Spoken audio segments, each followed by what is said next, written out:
Yes. Oh, hi. Ugh. Going through all of the things. Welcome to Little Arrow Soaps. We are painting today, trying to get everything ready for our Delta H Con. And we got some new stuff to paint. And we've got some painting for Zulu to do on the side. And yeah, lots and lots to do, as always. Still haven't made salts or scrubs, but those can be made in a day. Those do not require the drying and the effort that these other things do.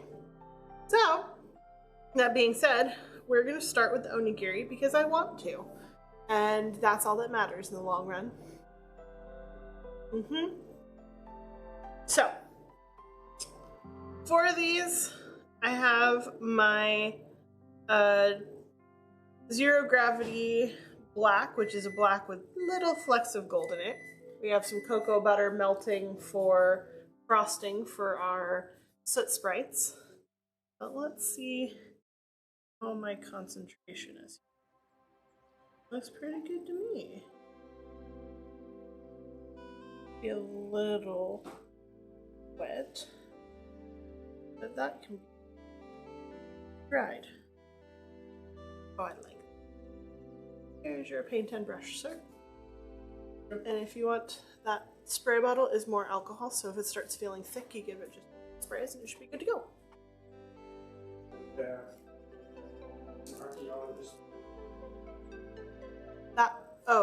You need a dusty brush.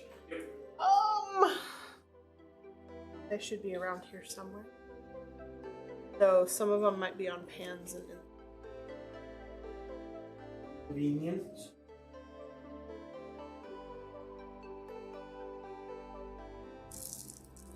That was really stuck on here. Oh, that's not ideal.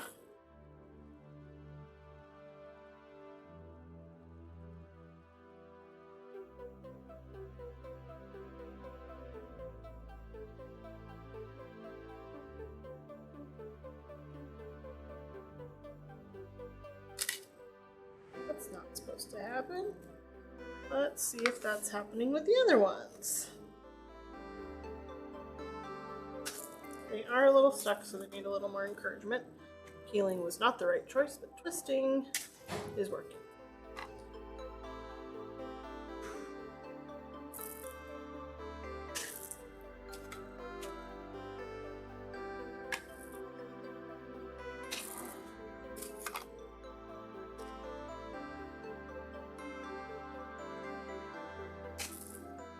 I am aware that you are done microwaving my cocoa butter. You're going to have to wait.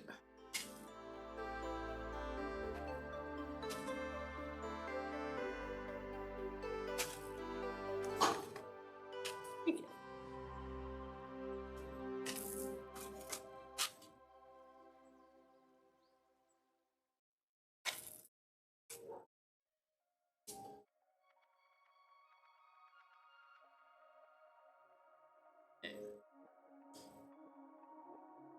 I think I'm just going to keep these simple with just the nori paint because simple is better. Marie Kondo.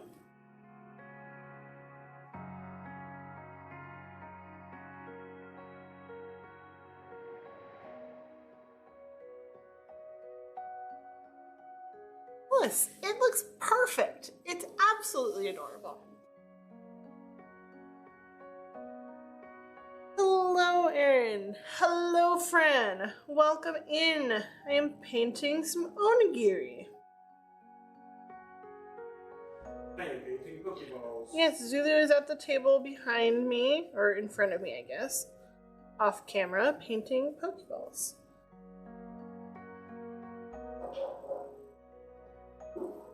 So cute. Raymond, working with his friends. Mm-hmm. That important afternoon, early evening work. Must check in on the state of affairs of the neighborhood.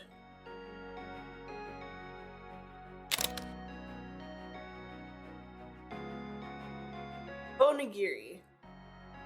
That's the word. Always obsessed with your. Oh, thank you, baby. Very much appreciate it. We have lots of fun doing this stuff.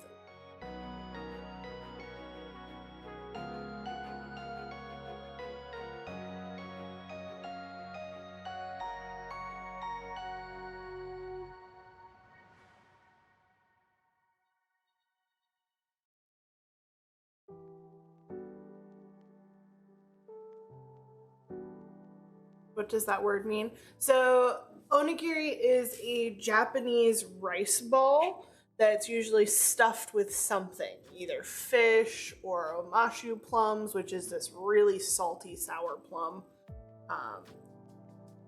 Spam. Spam.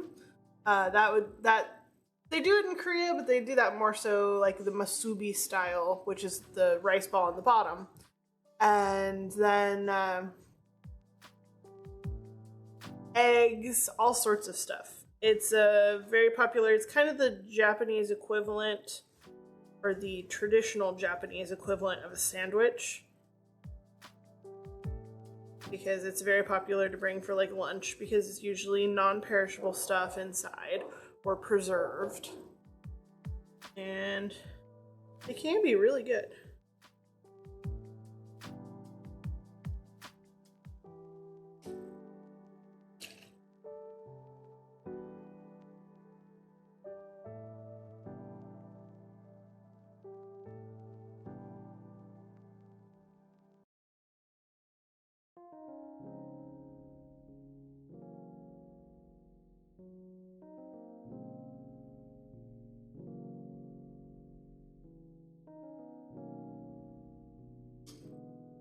I like onigiri. I like my favorite ones that I've ever had were like black sesame salmon and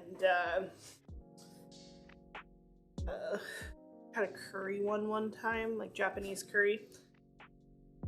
I've made them once or twice, but I usually make the salmon ones with like a smoked salmon or leftover grilled salmon.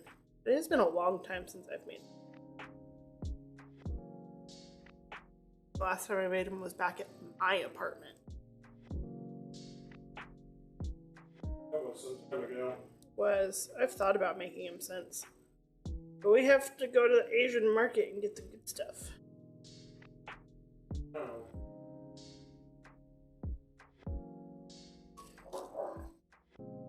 You look so cute. You're such a simple bomb. I love it. That's a cool emote. That's a really cool emote.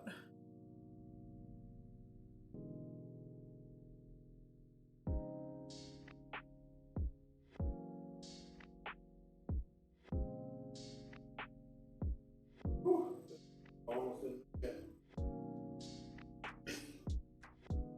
Yeah, there's a couple in there that may not survive. So don't feel bad. It is not your fault. Never.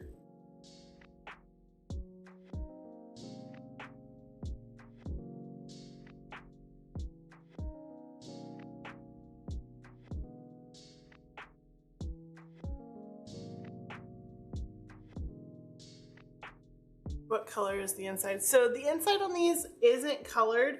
It's white all the way through, and it'll actually turn your bath water like a milky white, kind of like washing rice. But it has Hello Kitty figurines inside of it. Get a handful of these little guys here. Cute little Hello Kitties.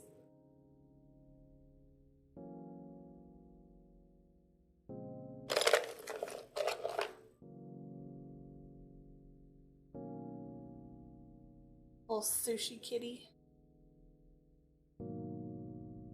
Where's my favorite one? I'm debating keeping her because she's tiny and she's my favorite. Little tiny shrimp kitty. Well, cannot keep the things that you make. That's the fun part. I didn't make these. Haha. Also, that's a lie. You can keep it. Nobody is going to be a better and more loyal customer than yourself. Exactly. I have more soap than all of you. Nor is anybody going to be a harsher critic. Agreed.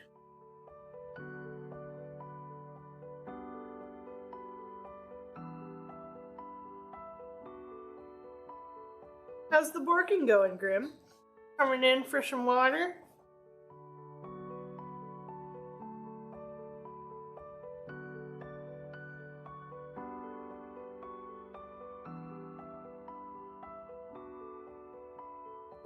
It's liquidy.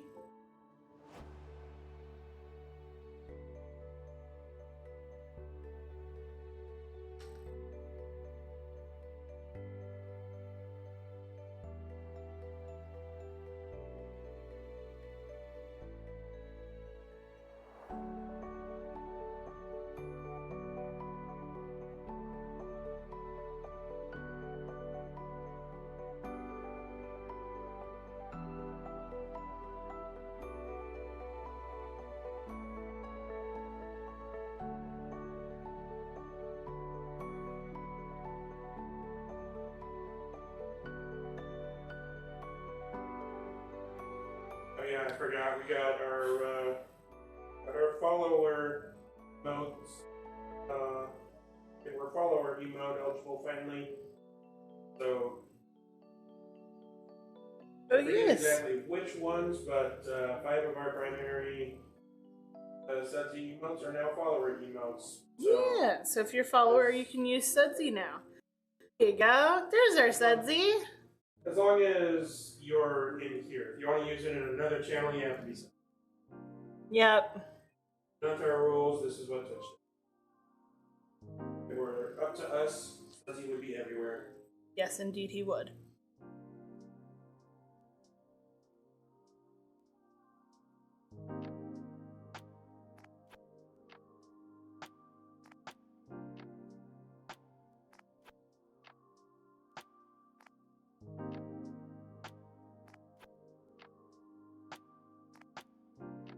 Look how cute they are. I love them. Absolutely love them. They're everything I hoped that they would be. But, yeah. Well, I can't sell this one because I broke a chunk off the back. So, it's mine now. Yeah, that's too big of a chunk to be like, oh, it's fine. Is that red? No. Yeah. I don't know. It's like chunky. Too chunky. Yeah. It's exclusive. Yeah, exclusive to my bathtub. Well, now we can take video with it because it's mostly intact. I live in Florida and the weather plays a huge part. Yeah, we live in Texas. Weather plays a huge part. It took us a while to get a recipe that behaves here. But now that we do, it's really nice. Really, really nice.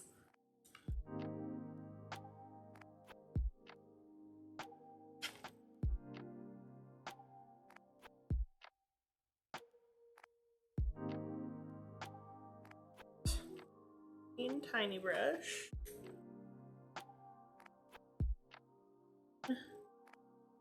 Scraper. Now we make some white.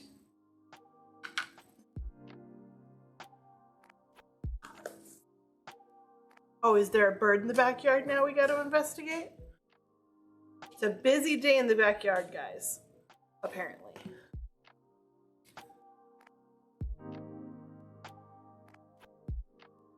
This wasn't even a mowing week. Or 5 inside in the safety of the AC opposed to the heat warning outside.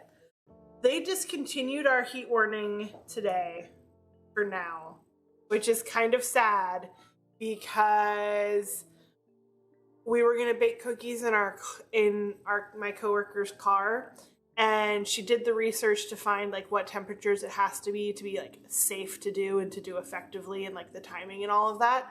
And we were 7 degrees off. And she's like, you know what? Let's just try tomorrow. We want this to work. So I respect that. I'm going to bring my laser thermometer tomorrow and we're going to watch it tomorrow and make sure it happens. So if not, It's Houston. It's gonna be this hot again. Don't worry. There will be a day. Now in June. Summer is very young. we have the pan now, and our office is literally next door to a grocery store. And Toll House had to reformulate their recipe a couple years back because everyone kept eating raw cookie dough and getting sick. So now it's made with pasteurized eggs, so we can leave it out for 2 hours without issues. Yeah. So that's what happens when you work with a bunch of nurses. They want to do things the food safe way, so that no one gets food poisoning. So we can't all call off the next day, you know? Hello, Bullets. Hello, Bullets. Welcome in. We're painting bath bombs today. And yes, I started off with the easiest tray of painting because that's what I felt like doing.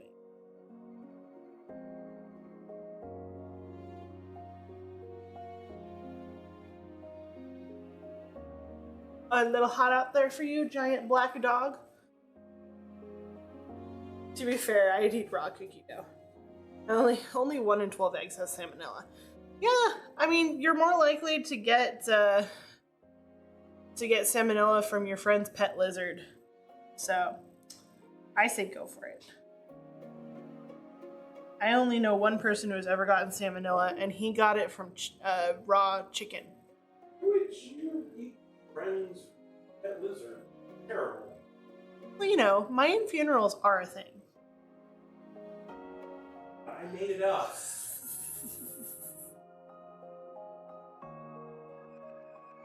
We will make it a thing.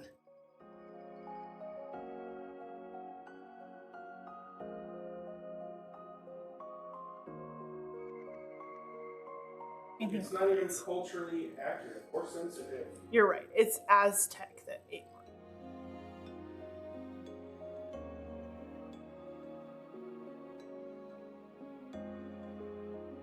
There are many cultures who believed in eating your dead as a way to keep them with you.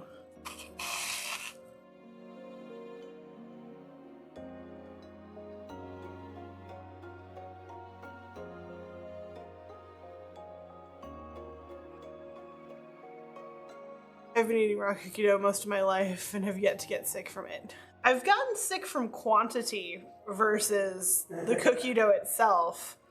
Same. They're like, a whole tube of Toll House cookie dough by yourself is too much at one sitting. If you space it out, it's pretty good.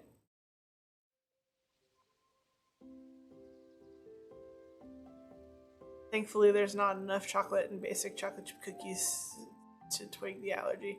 Yeah, that's probably good. Most chocolate is such a low percentage of actual chocolate. Most people are really fine. Because chocolate is actually not super appetizing by itself.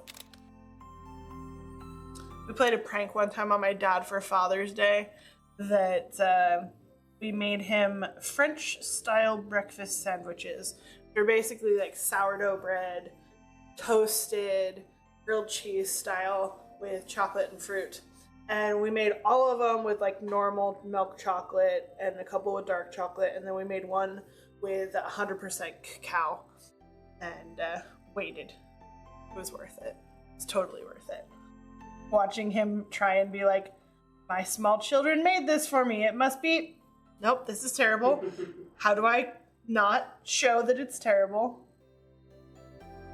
And then he figured out that we were giggling because we knew. We thought it was funny. We were like 8 and 3. Oh, Bullets, you missed it whenever she was painting the Among Us guys. Some of them were being painted green. Yeah. They were white initially. So we activated the Galaxy green screen, and it looked like she was just painting Galaxy onto the bath bombs. Yeah, that was a cool one. Just super casually.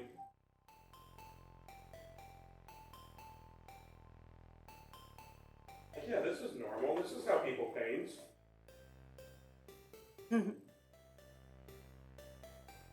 The bath bombs are the perfect color for green screen. And I use this shade of green a lot. I should take that video and super zoom it in so that you can't see the ground and make it look actually that. That'd be really fun for a reel. Yeah.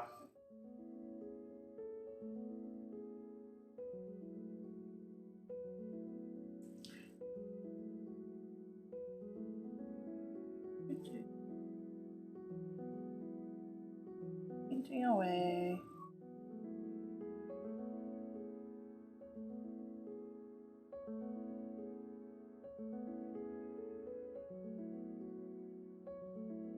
Oh, did you see we got our vendor pack for Corpus Christi already? Yes, it did. It's so amazing that they're doing it a month out.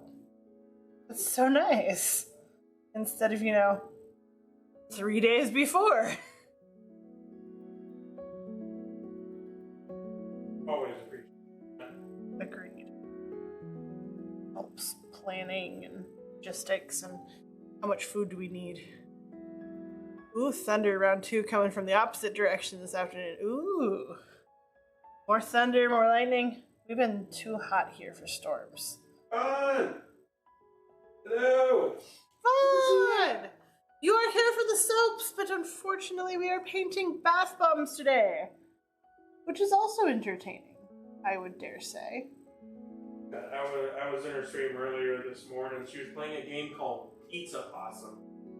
It's just a demo. It's not out yet, but I didn't get to see any of the gameplay itself, but come on, the name of the game is Pizza Possum.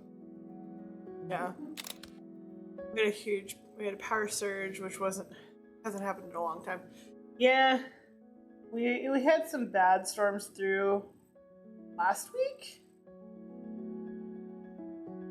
Yeah, it was last week, right? And those were unsettling. But it was a week ago for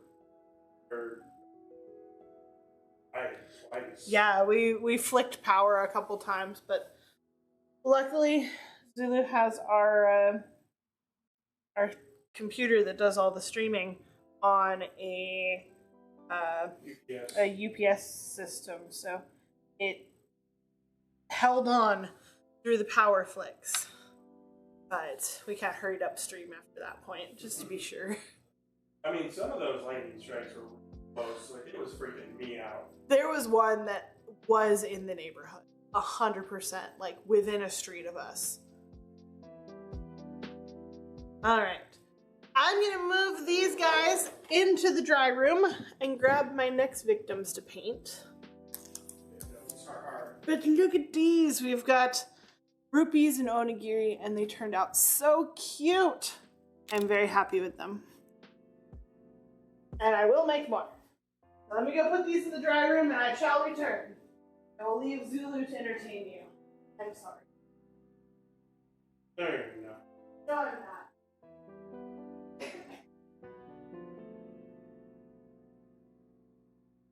The therapist tells me I need to talk to more people.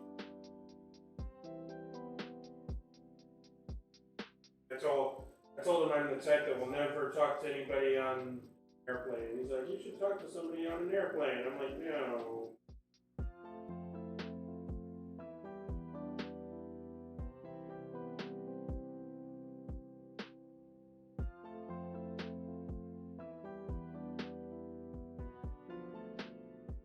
Start small. I'll talk to people on the internet.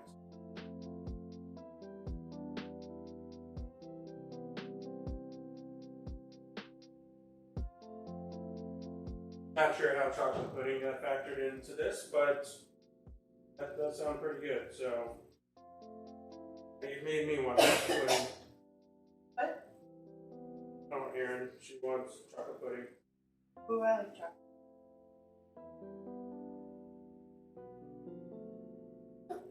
Graham, I know there's no parchment paper down on this one, but you can't be crying at the ceiling the whole time, okay?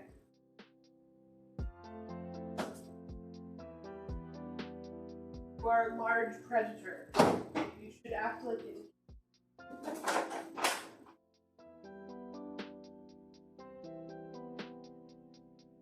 Oh, the Soap Boozle. Oh man, I didn't even read it.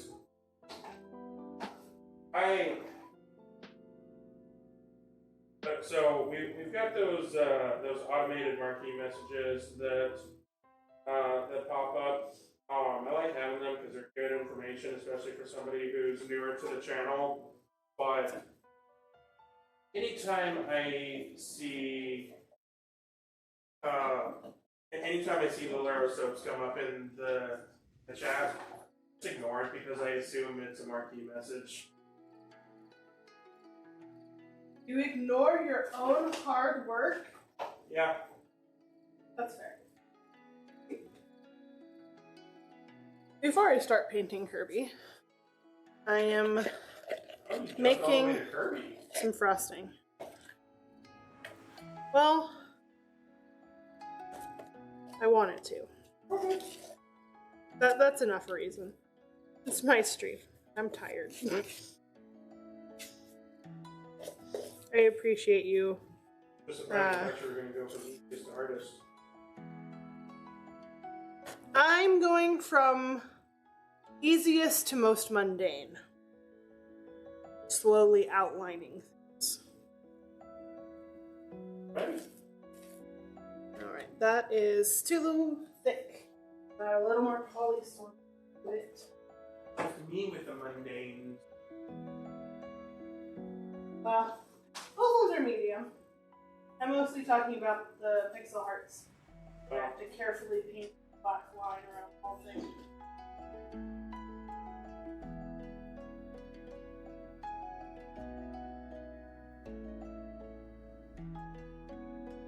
Have one of the boozles ever been so interesting that you try to make it? Not yet. It's got close to time or two. I mean, the hardest part is we would have to have the scent. Yeah. Which, like, some of them I could do. I like the good ones. The bad ones, like fish and vomit, rotten egg. Oh, I could definitely do the vomit one. True, but to be fair, that one did actually cure to be a pretty good bar, so. True. True.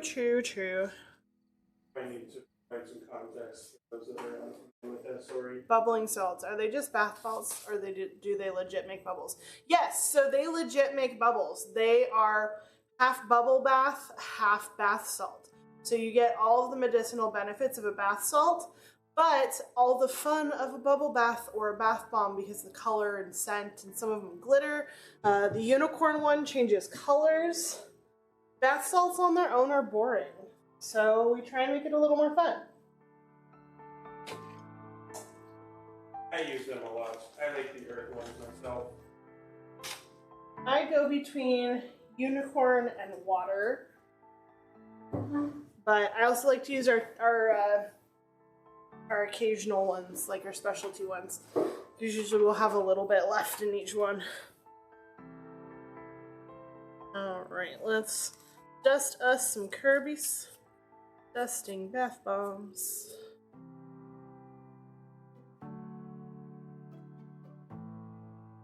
Yeah, we used to offer bubble bath bars or bubble bars, but A, they were a pain in the butt to use. B, they did not sell or transport very well. And as cute as the container was that we put them in, I hated it was a really annoying thing. It was so annoying to package, and then little kids would like squeeze it because people would open it all the time. They're like, "What's this?" And like, you wouldn't. Why are you opening it? Why? Your parents never teach you manners. Luckily, we haven't had any squeezers or smashers in a while. And we had some squeezers at Fan Expo Dallas, but to be fair, the one that they all squeezed was a little soft. Got retired that day. But it's in our bathroom now, waiting to be. Yep.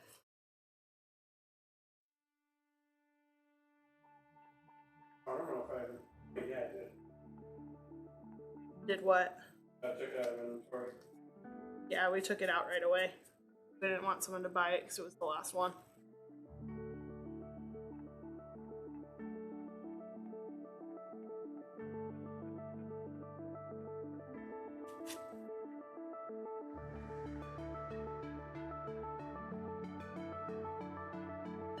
Yeah, if you're ever going to be a little small business pro tip, if you're going to be selling your stuff at any kind of market or convention or anything like that, little kids will grab stuff and they will Smash not it. have any regard for how to treat them. So If it can be Kids- smashed, keep it out of hand's reach. and keep it kid-proofed as much as you possibly can. Because there will be parents who will rush ahead and grab their kids' hands and be like, no, you shouldn't do that, little one. And then there will be other ones who are like, haha, they smashed it, that's so funny. Moving on. And there are more of the latter than the former, Run away frankly. before they ask for money. Yep. Luckily, we've only had one kid really smash a bath bomb irreparably, and that dad was like, how much is it? No, we're buying it, because his thumb went through the whole thing. It was one of my pretty Easter basket ones, too. But their parents paid for it, and I appreciated that, and they actually ended up buying a few more things, too. Because the daughter already wanted stuff. So I appreciated it. I appreciated them not trying to hide it or lie about it or anything. So I still honored my discount. But if some little kid's being a little shit about it, I might not. Alright. I need my Kirby colors. So, I have my white, I have my black. I need some blue for the eyes. Back here.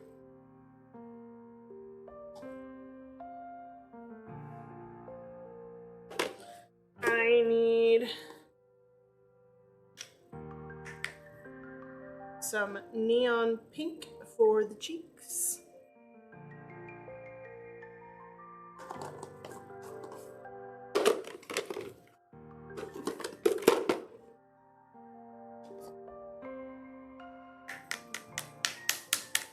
And then I need some flirt pink for pretty much everything else.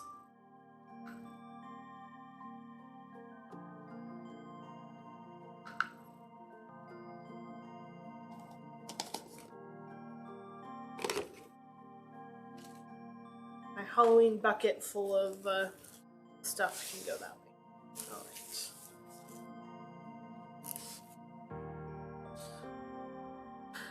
Did we ever order more alcohol? Are you alright? Did you spill it everywhere? No? Okay. How's your consistency? Good.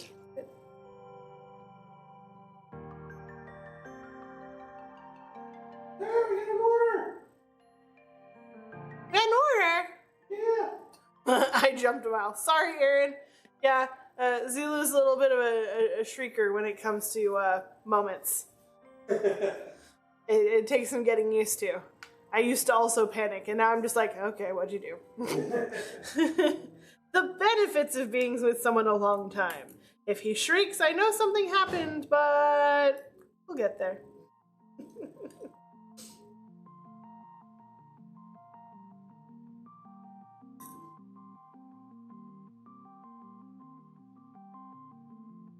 This one? No, I want to use this one. Alright. Jesus Christ. What? Look at it again. Move it. Or move that box. It's the paintbrush. It's so Oh, heavy. yeah, it is. You can also move that Amazon box. I gotta open that. That's glue for my book craft. Also, Vaughn, I really don't know how to take that from you. No offense. the whole me screaming scared you. And it's Vana Screamer. Oh my god. Let's paint some Kirby feet. Kirby One time I was in her stream, she actually apologized for being loud. I'm like, if loudness was an issue, I wouldn't be here.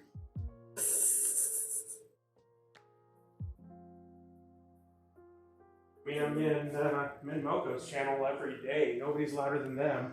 That's why they're in the basement.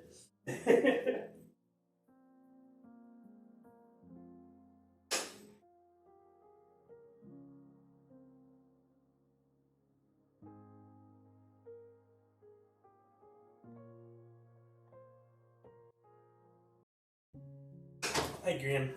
This is a live channel. Why are there ads?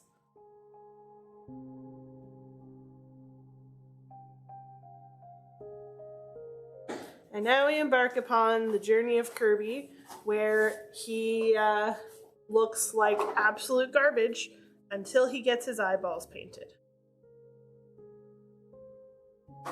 And I second guess myself the whole time. But this is part of the journey. We must accept the journey for what it is and know that we will get to the point where we want it in the end. Or we will just say that we did and then cry off stream later.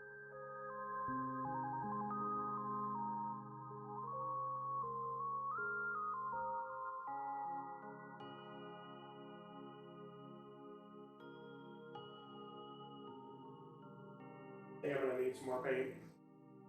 Spilled it. I spilled like all of it. Okay, I'm going to teach you how to make paint then. Because this is a valuable skill. Okay. So for black paint is that one. How much?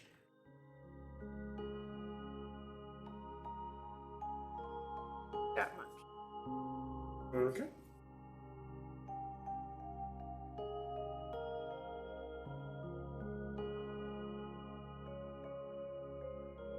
And now you saturate that with alcohol. You don't want to cover the pile of powder. You just want to do a little bit more. I don't know where it is currently. It's kind of thing. Okay. And then you go mix it up with your paintbrush until it's good consistency and you don't splatter it all over. Yes, I do. You got me, guys.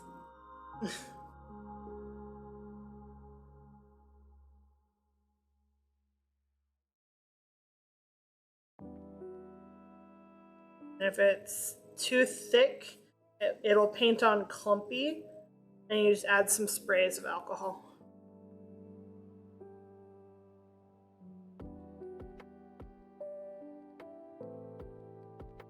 And now I know how chat feels. See, every so often we have to have the reality check of what we do. And then continue to do it anyway because it's fun or funny.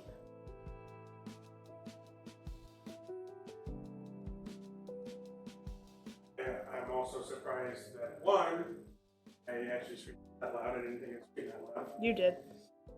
And two, that I didn't catch that.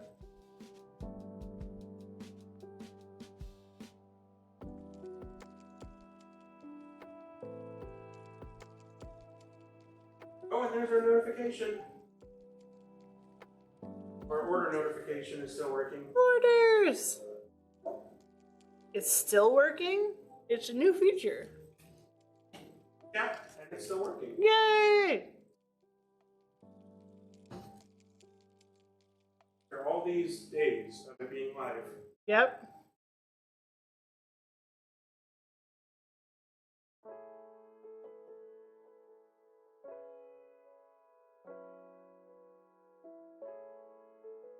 Kirby feet. Yeah, I will do something. That's that feature. I don't know exactly what yet. Cool to have the answers.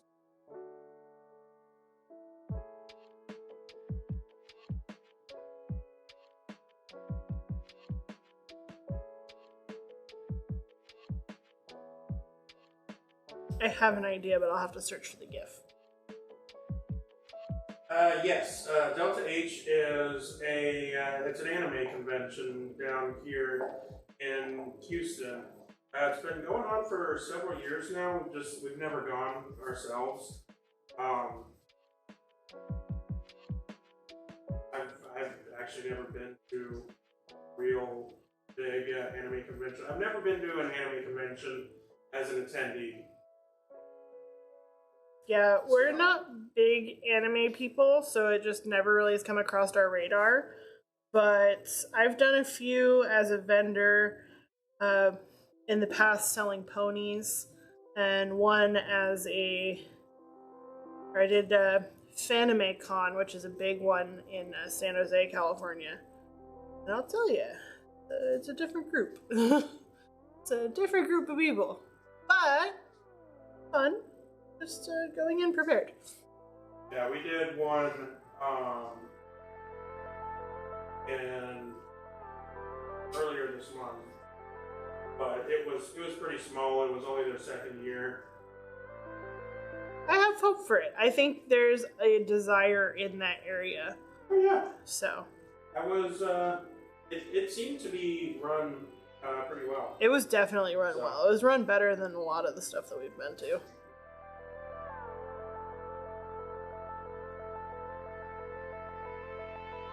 Doing one convention in a couple of weeks. It's the Houston Gaming Expo. This will be their first year doing it. Yep. So we are taking all of the risks. And we shall reap all of the rewards. Or we will abandon our stand, pack up all our stuff, and sit in the gaming hall and just play Mario Kart for the rest of the weekend. Which I'm also down for. Yep. No one shows up, we're playing Mario Kart. Heck, if no one shows up, we will stream ourselves from our phone playing Mario Kart. Just to have emotional support. Yeah. And I'm sure the other vendors will prefer emotional support. Yeah. We'll buy stuff from each other. I'm tempted to just bring my new sticker book with me. Just to put it straight in the sticker book. Oh no, I don't need a bag. Stick. Walk away. I bought what I firmly believe is the greatest thing ever. It is a reusable sticker book. So each of the pages in this notebook is a sticker backing page. So I can put all of my stickers in the book and then put them places when I find them permanent homes. And I love them. Ooh, my pit stick.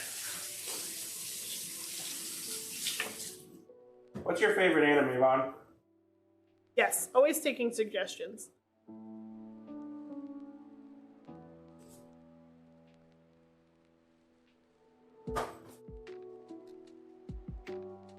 Penguins? Is that an anime or animal?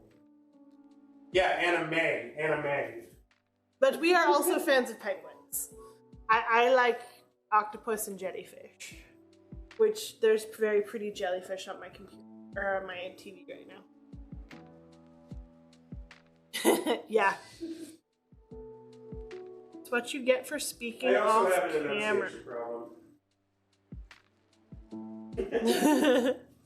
I mean, I was thinking there was an anime called Penguins. I'm like, I've never heard of that before. there's an anime for everything, so I would not be surprised by that in the least.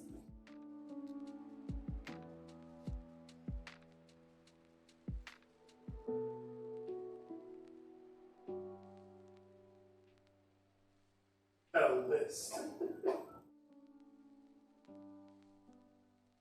I've heard a lot about One Piece. One Piece is just very intimidating to me. The first I ever heard of One Piece was on Reddit whenever people were discussing episode like 1017 or something.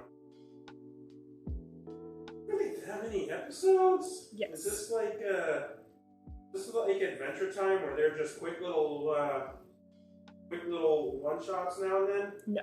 Nope. This is serious, long-running anime with full half-hour episodes.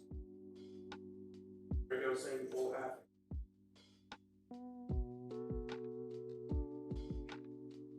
got made fun of the other day for saying that he had a full half sleeve on. Well, because you don't. Half sleeve tells you how much of the arm is taken up. But the full is meant to be a,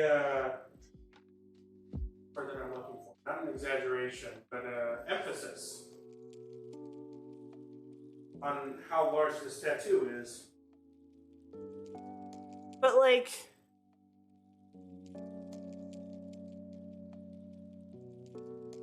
it's a half sleeve. I know. That indicates that it's your. I understand. I make fun of people for saying ATM machine too and PIN number. Yes, I was making fun of them long before freaking Spider-Verse did it. You're not the only person. That's why the joke was in there, honey.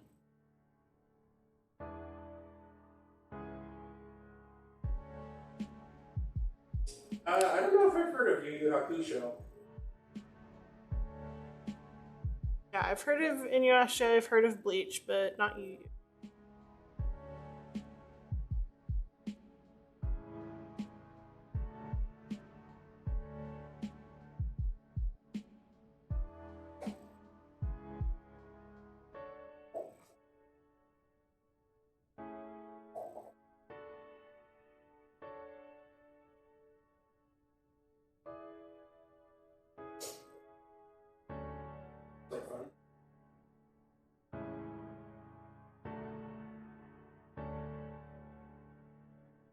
I'm gonna be honest, just by that GIF, I mean, they definitely look like anime characters.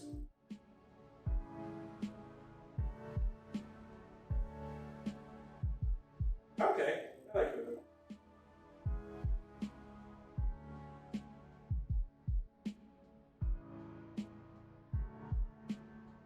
When I was younger, I had a lot of people try and get me into like the harem animes and stuff. And if romance books and novels are not my thing, harem style romance stuff is definitely not my thing. And that was my biggest exposure to anime as a kid.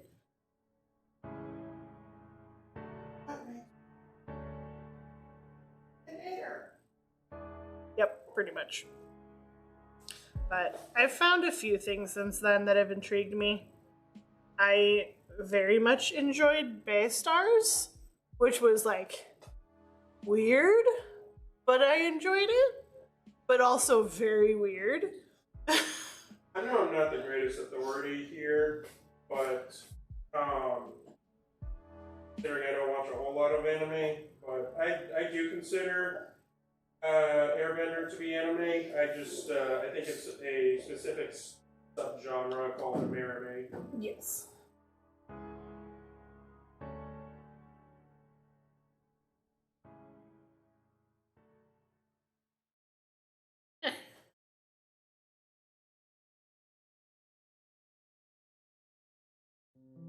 I did watch my fair share of Pokemon back time now that this time.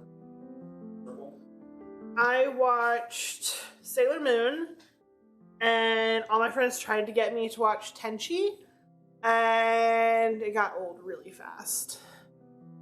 Really, really fast. And all my friends were like, now you have to watch Fruits Basket and read the mangas. And I'm like, yeah.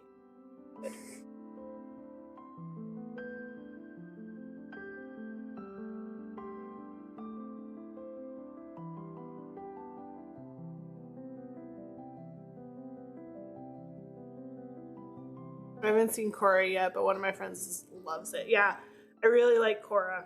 Korra is great. There's only, I feel like there's only one season that really, truly stands up to The Last Airbender, but that says more about Last Airbender than it does Korra.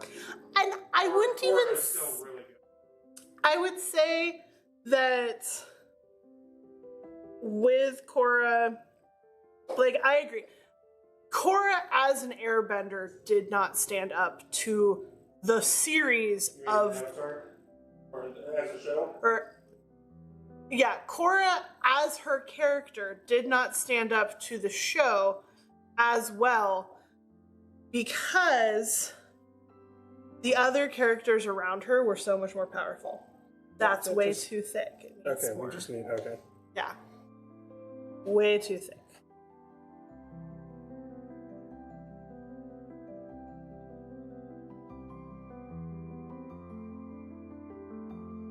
So, like, it takes Korra a little while to, like, get her footing, in my opinion. But the other characters around her are great from the get-go. Couldn't get with Korra after the first season. I understand that. And I would actually encourage you to almost jump to the third season. Like, season 2 is good. Season 2... But season 3 I is struggle to get great. through season 2. The only thing that's super worth watching in season 2 is there's an episode where they go back and explain the origin of the Avatar.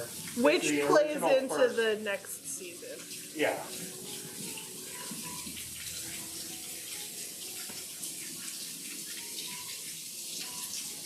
But the third season is the one that I say holds up to Airbender. It is amazing. Mm-hmm. I'm really curious how the events of that season are going to affect the next Avatar. Marlins! Ooh. I'm also, I'm not far into the book, but I'm reading Rise of Kyoshi right now, and already there's been some nice updates to the lore in general.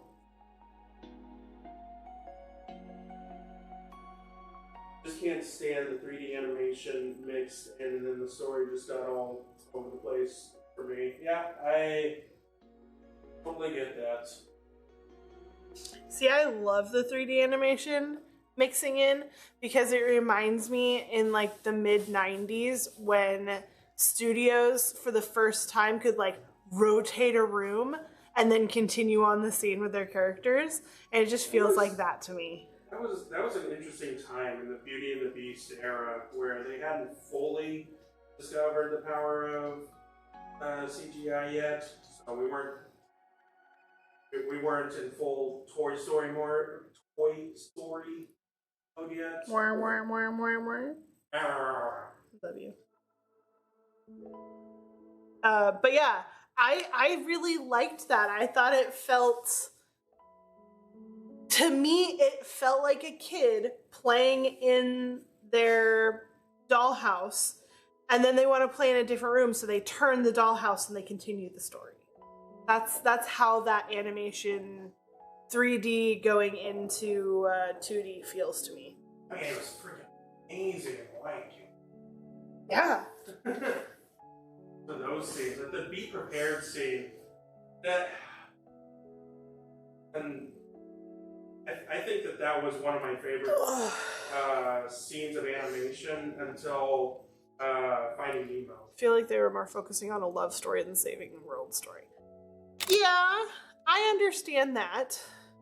But at the same time, I also would argue, and I've heard it analyzed this way before, which is why I like it. Yeah. Korra was an avatar who came into the world ready to be the avatar, ready to continue on building and conquering, basically. If Korra had been the avatar when the Fire Nation was attacking, it never would have happened. Yeah. Never. She'd have ended it. She would have ended it at the first uprising. But Would have yelled, "You gotta deal with it." yeah, pretty much. But Aang was an airbender who was born to a time of conflict when all he sought was peace. Whereas Korra was born seeking conflict, born to a time of peace. Had they been switched, we would have gotten very different stories. However, significantly more boring stories. yeah, we want that challenge. And so I think they struggled in that first season to find Korra's footing because they had this as character established, and they had the what does that character want, but they weren't sure quite yet how to fit it into the world she currently lived in. And they tried to do the whole fish out of water story with her coming to the city and all of that, but it didn't quite resonate until she got challenged in different ways. Yeah. So that is my argument of the case.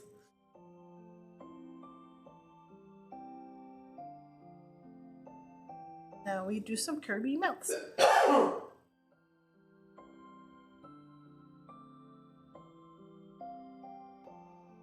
Thank you for reinvigorating me to read Rise of Kyoshi tonight. Because I'm struggling with the nighttime reading. Something I'm trying to be better at. A lot easier to fall asleep after reading. You're watching reels for an hour. Yeah.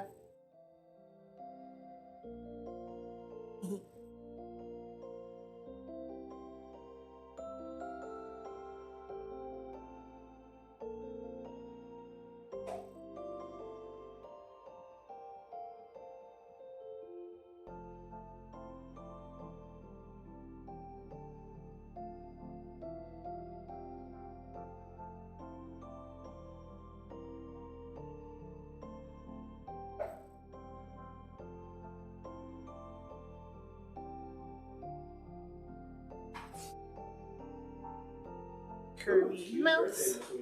Q's birthday.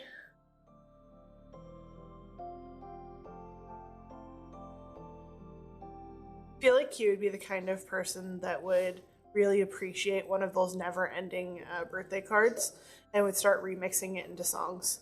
Also, you have black paint on your nose.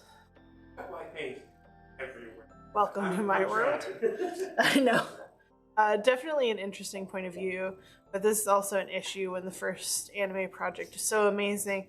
It's like, how do we keep the audience in momentum?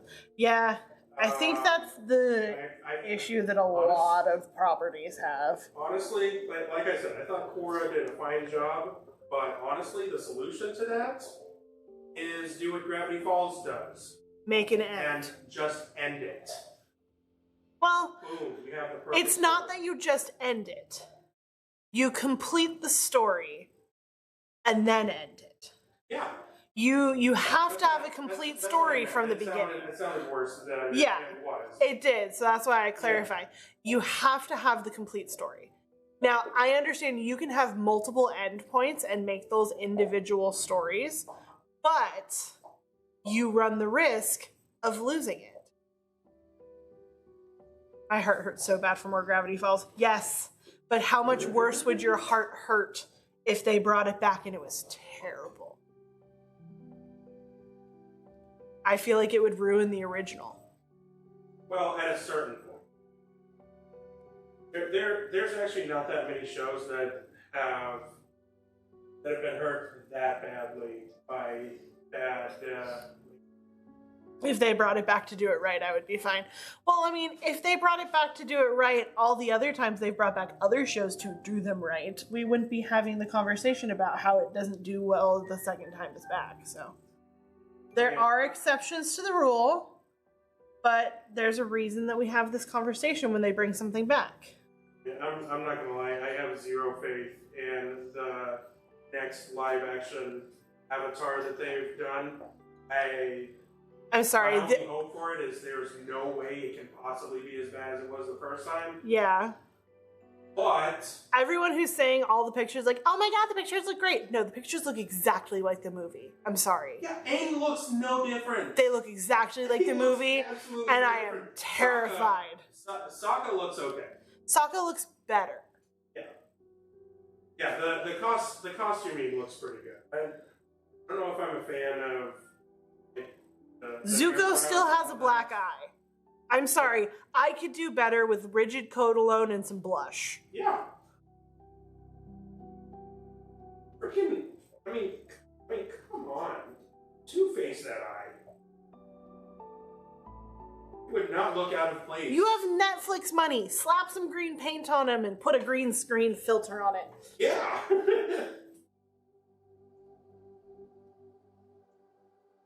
But I mean, we're saying all this now from the very first stills, and whenever the first stills came out for Titans, everybody was up in arms about that too, myself included.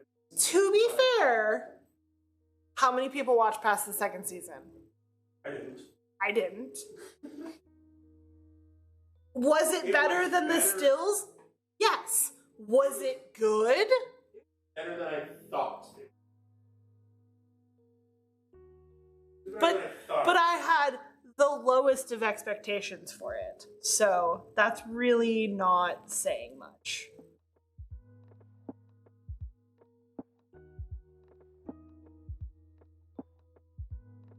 Although the episode where Trigon took over Robin's mind and put him in that alternate Gotham where Batman was killing everybody. Mm-hmm. That was cool. I liked that episode.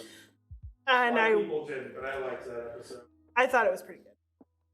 It stretched the character that they had established in good ways, frankly.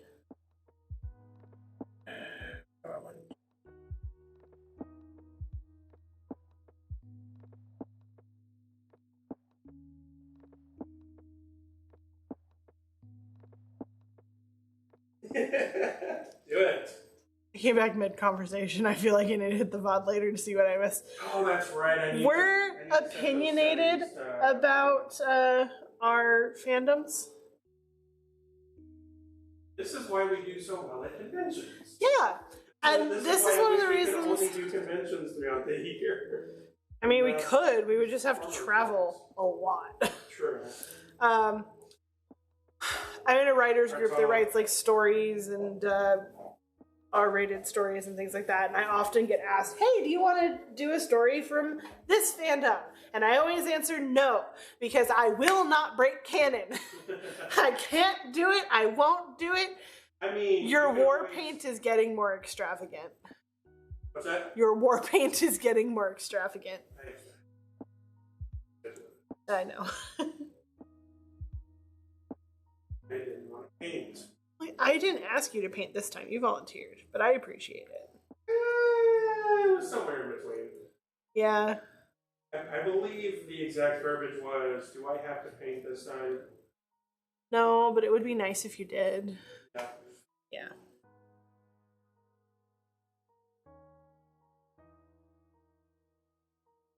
I don't want to be that close.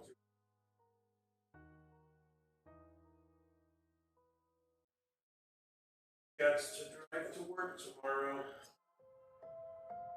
So do I, but it's just Dr. Lee tomorrow, so we're gonna goof around all day. Oh, the coworker that we are. Huh? I don't know what the hell yourself? How you doing, Quicksilver? Hi, Quick. How's the thumb? Sorry, what were you saying? I don't remember.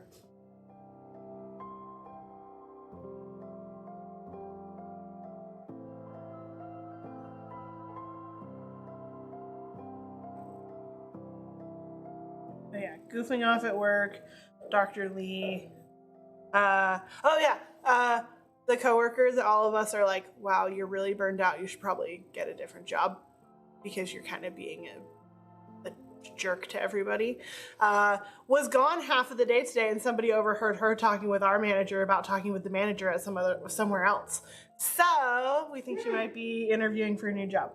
Which, number one, good for her. Number two, good for us.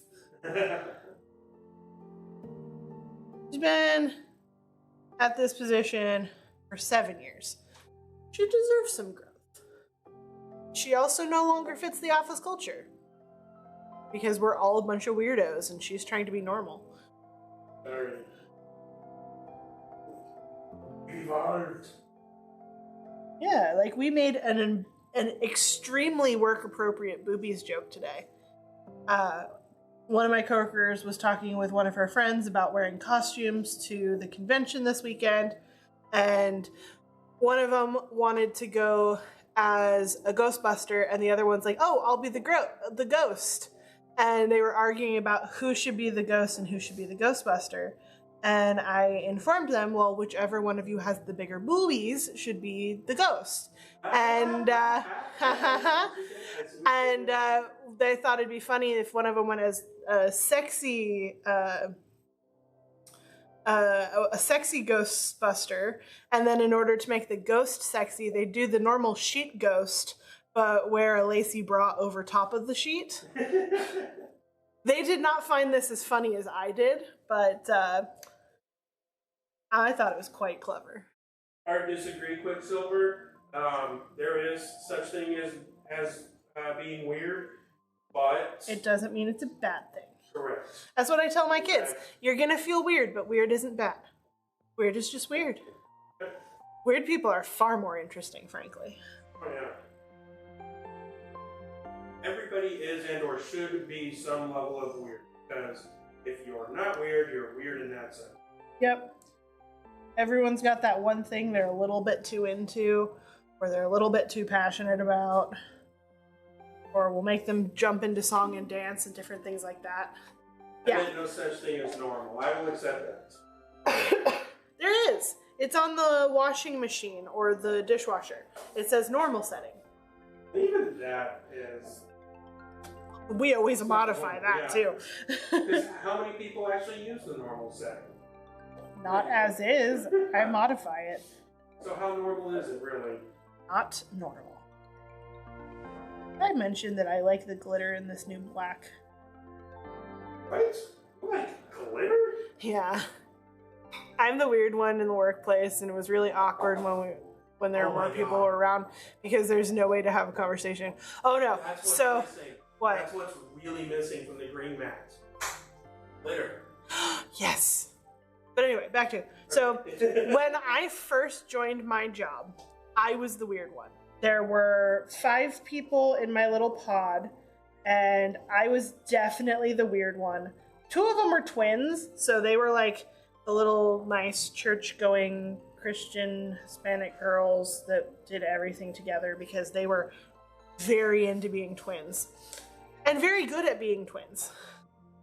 But they left, and then the girl who was the drama left, and we replaced them with a Disney-loving, Maleficent-obsessed fangirl who is also in her mid-50s and has a gay son who's both a drag queen and an actor.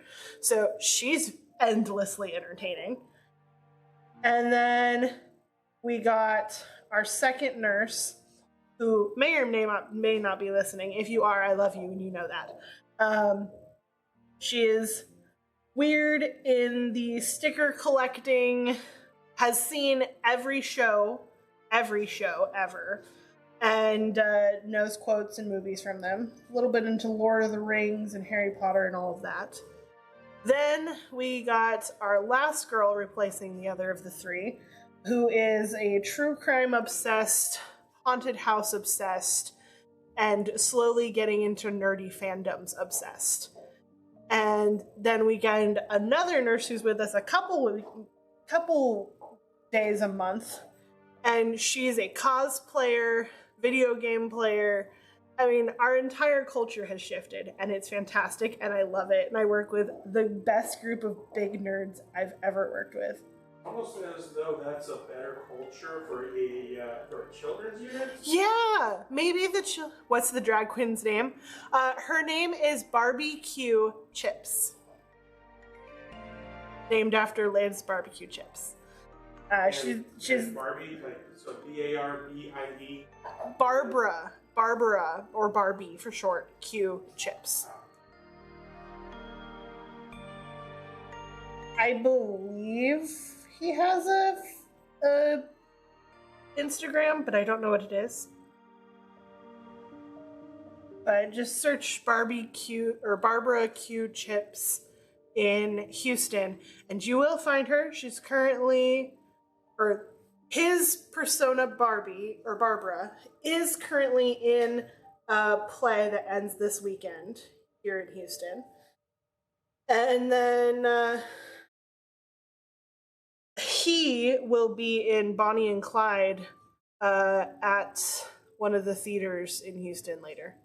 I wish there was a nerd culture at work because it's just me now. I have a desk toy collection to talk to.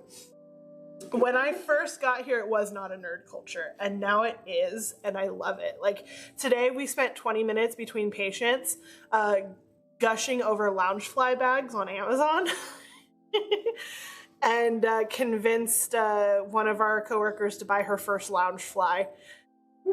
Yep, one of us. So... and she got a cute one. She got a Snorlax Loungefly, and it's super cute. Because I had a Loungefly before everyone else, and then the Maleficent obsessed nurse found a Maleficent Loungefly, and that was obviously going to happen. And then my sticker nurse, I'm going to call her that because we exchange stickers all the time.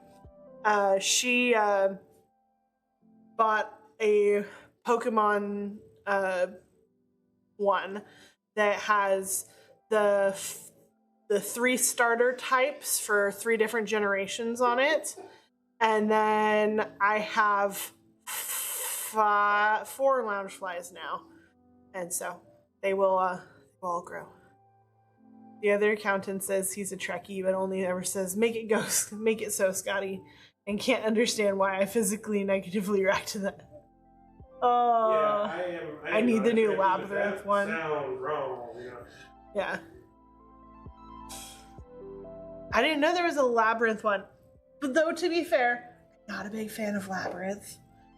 I found it difficult to follow when I first watched it, and now my ADHD does not allow me to sit through it. I get very bored. But I'm that way with a lot of 90s, like, fantasy movies and stuff. That real high fantasy isn't something I connect with too much. But I have mostly Disney bags. I know David Bowie, but also David Bowie. You know? You sound like me with Tim Burton. Yeah. I know Tim Burton, but Burton. Yeah. Like, I like the idea of Tim Burton movies and David Bowie movies Very distinct so much more than I actually enjoy them. Yeah. It's a very distinct style that works, and it works extremely well. It's not my type. No. Now, that being said, Danny Elfman, the freaking Nightmare Before Christmas. Yes. Amazing music. So, because I'm an orthopedic technician, I use every excuse to decorate my room with bones that is possible. So, obviously, there's a lot of Halloween, Nightmare Before Christmas, and Christmas Nightmare Before Christmas stuff that I decorate with. So everyone has come to the conclusion that I like Nightmare Before Christmas, which I'm not going to say that I don't like it, but I definitely don't like it as much as I decorate with it. But there's not a whole lot of Coco decorations for more bone stuff, and I just want excuses to hang skeletons and people not tell me that they're creepy. So, because I have a pair of skeletons. Oh, you guys would be helpful with this. So I have a pair of skeletons that hang out on the door of my cast room that have examples of every single kind of cast that I can do. So that when kids look at the skeletons, they're like, hey, he has a cast like me. And these are little 12-inch doll skeletons. And we got bored one day, and we did an anatomical analysis, and we figured out that they are both female. So we have decided that they're twins. And we have decided that they need names. And we decided that they need to have really annoying twin girl names. And we couldn't think of anything. So, please comment your... Bonnie and Bona. Bonnie and Bona? Yeah. Maybe. Amanda and Miranda.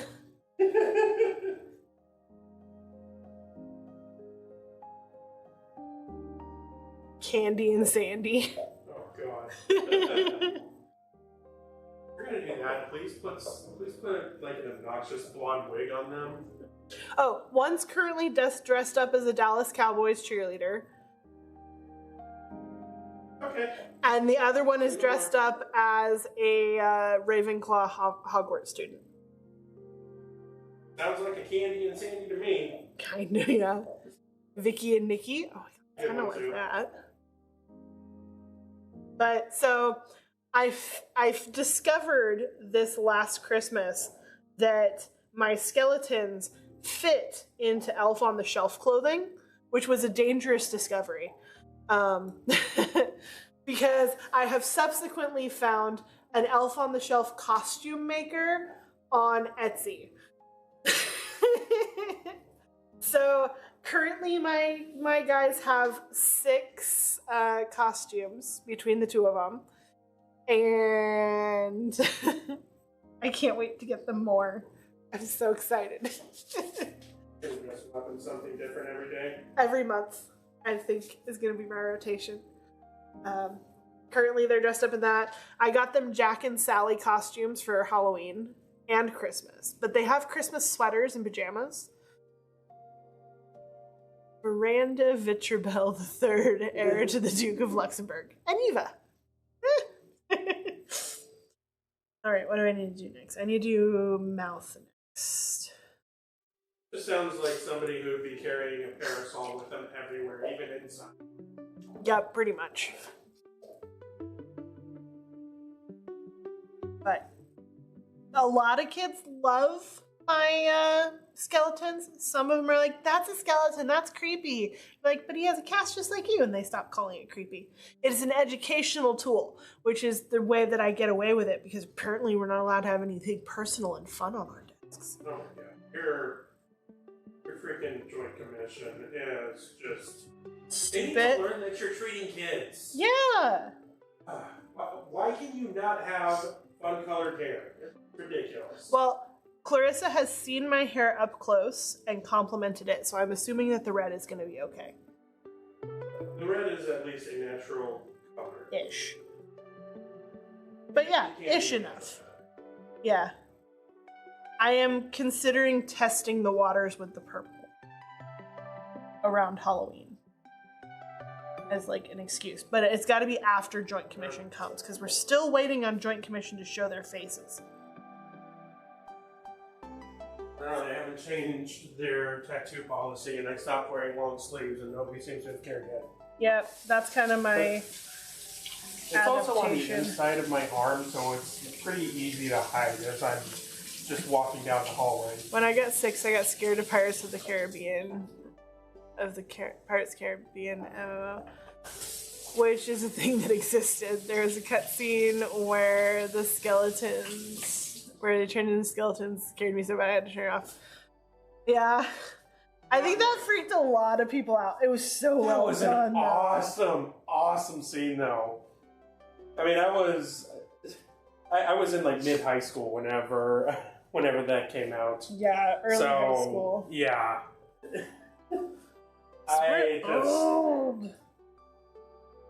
That was not all CGI in that movie really held up, but that scene that shot up. was fantastic. Oh my god, you're children.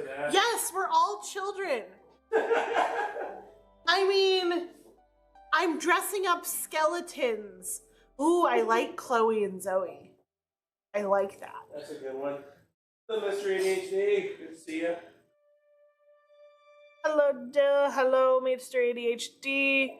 Quick, you've been in and out, but I'll say hello to you again as well, because I'm only kind of halfway paying attention as I paint these. Because we're still in it looks terrible mode.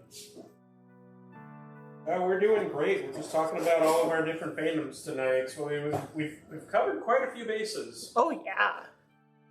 Also, we're attempting to name my skeletons at work, who I will provide a picture of in my Discord when I go see them tomorrow. But I have a pair of female skeletons that display what casts look like to kids. And they need annoying twin names. So, always accepting assistance with that as well. I don't know, Aaron. I don't always feel it. I mean, I'm in my mid-30s now, and some avenues on Twitch and talking with literal teenagers. Oh God, yeah. It just depends on where I am. But I feel like in the art and makers community, we're kind of middle of the road, which is really nice.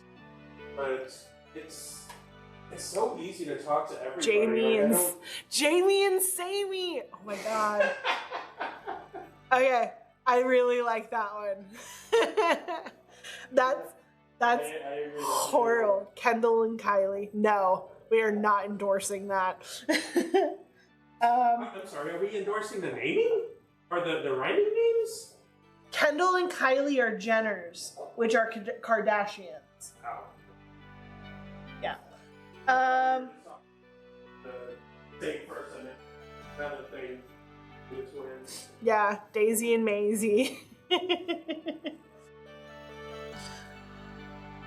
Now, whatever names we go with, I do need to run them through our database to make sure we don't have kids that come for our injections on a regular basis that see it and are like, "Why did you name them after me?"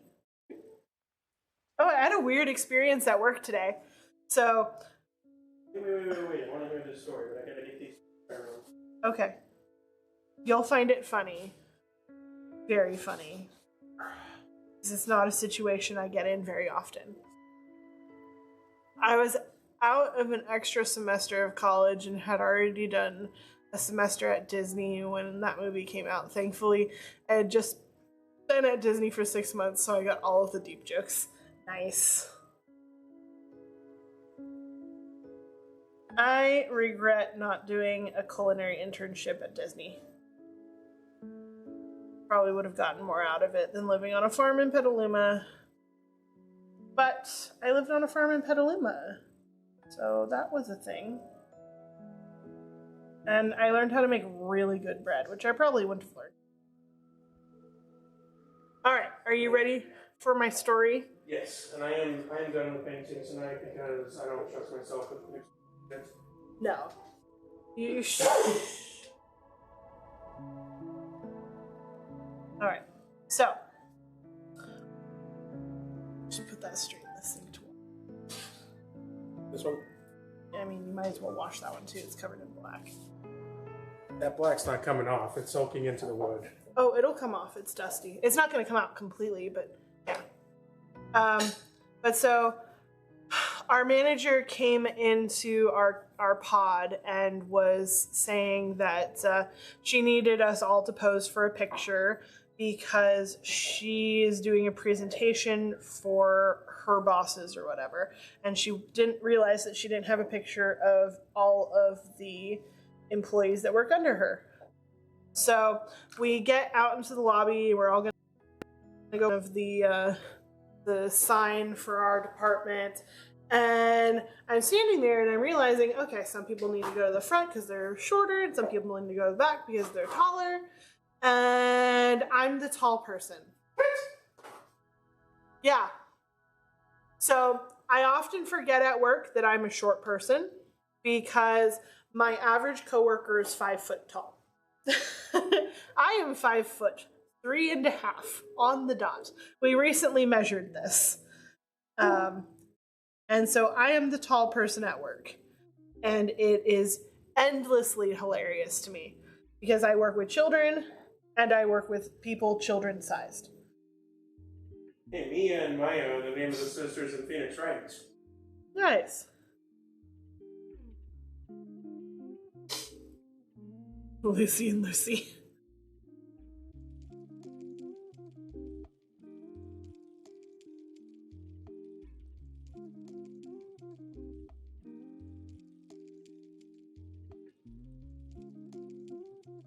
Oh, I forgot to put eyeballs on this guy.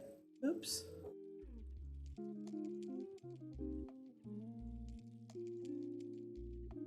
Hey, we know Kirby doesn't have a soul, but he doesn't have to look at it. I have an idea.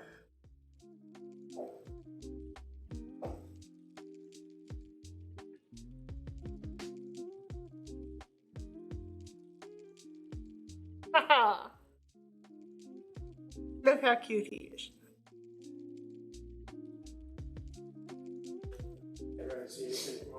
You will see him in a moment. That's not the bucket that I meant to go in. Choo Choo and Boo Boo. Ooh, I like that one. The one that looks like he's sneezing? Yeah. AKA, I don't want to go back and paint eyeballs again.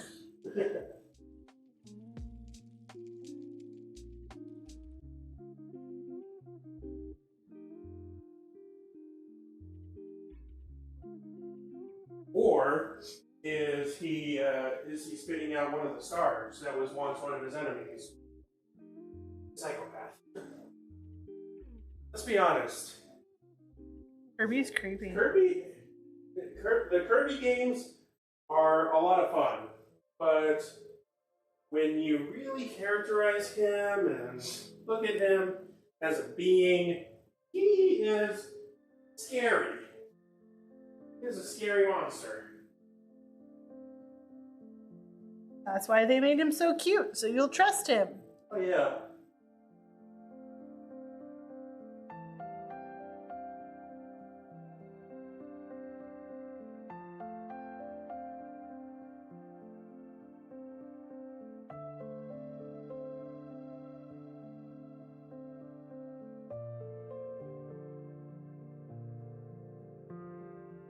Kirby will kill God for a single piece of strawberry shortcake.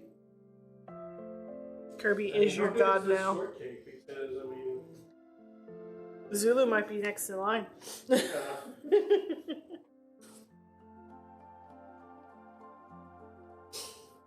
Okay.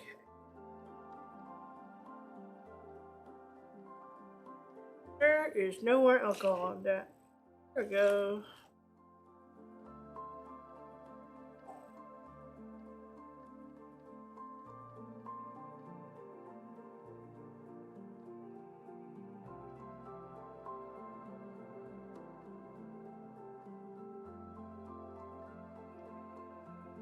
Ooh, are we doing Space City Planets? We always make Space City planets.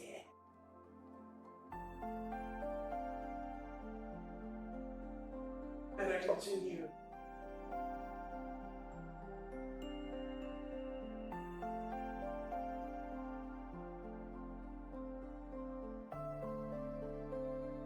And now he actually looks like Kirby instead of a Nightmare Beast.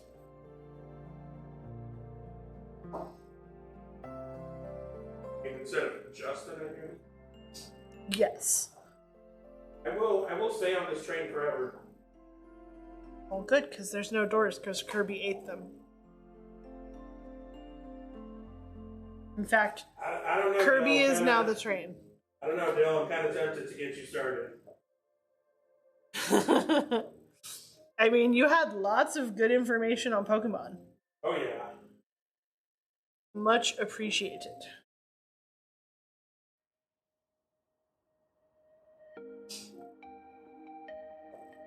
Something our Pokeball Bath Bomb streams. we wish we'd had for some time.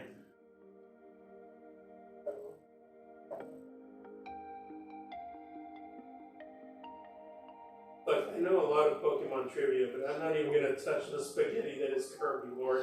Is Kirby really that much more complicated than Zelda? I know Where Zelda's is it been on the line of least complicated to Kingdom Hearts? Nothing compares to Kingdom. Yeah.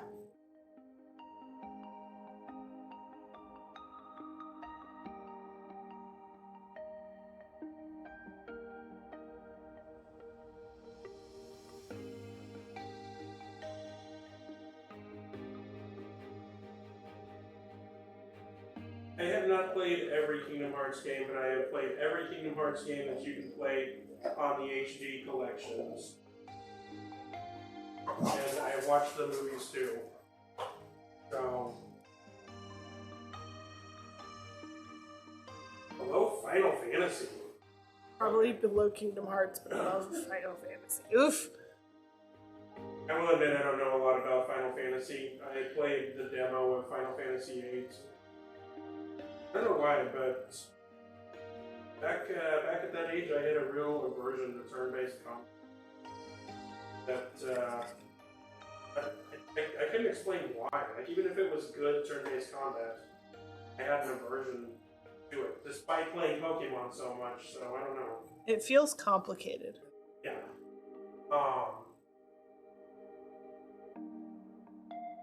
I think it was the team-based aspect of it that overwhelmed me. Because there were just so many times where you could just get one shot by someone, and this was early game, like in the demo spots, so I was scared to play the full game. But that kind of changed whenever I played Dragon Quest VIII. That was such an elegant system. I'll send you a thing that is about Kirby lore later. Ooh, Epic Mickey. How is that? Like, that's one of those games that I always heard about, but I never actually saw anyone play. It feels like it was really hot for a minute and then just kind of faded away.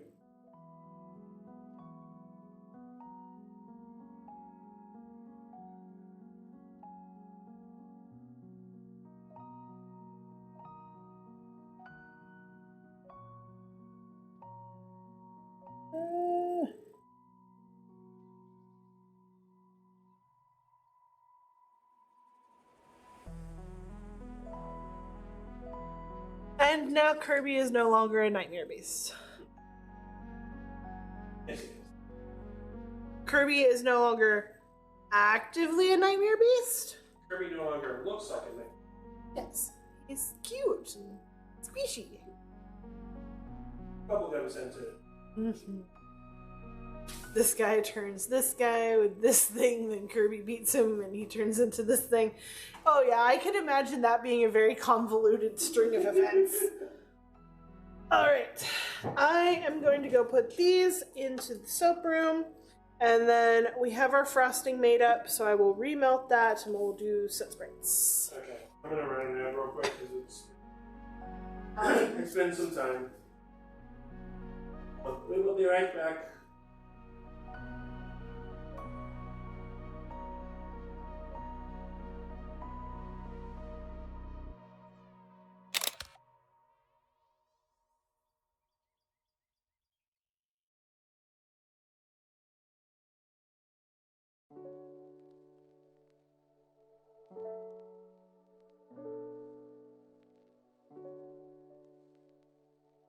Wait a little late a bit. I had trouble with the controller because it didn't come up to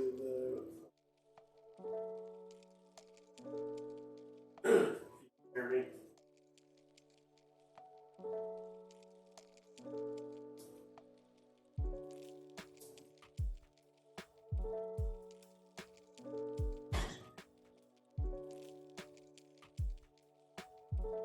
Oh, I think I see a Space City Planet in here.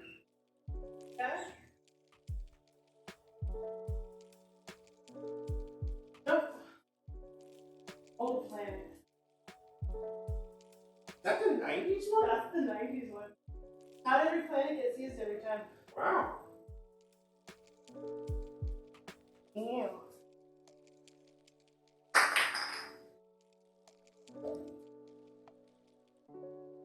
Oh, okay.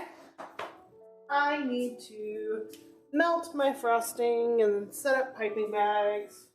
What ad was it?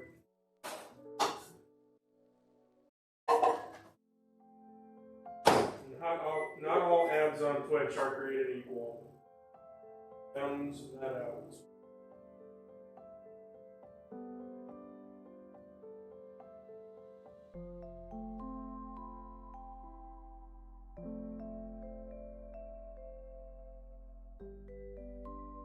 Photoshop Twitch new merch one.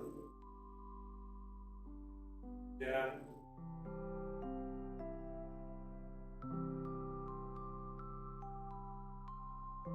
Could also be interesting. Quiet. This could be quiet. Lead someone to the false sense that we are quiet. Like And I then said. suddenly paint gets spilled.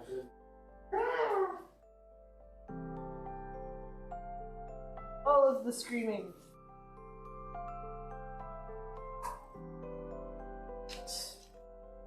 Alright. We have Alright. little cups. And I have a mix.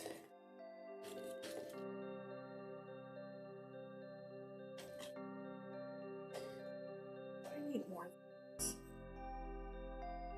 Maybe we'll start with this and I can always make more later.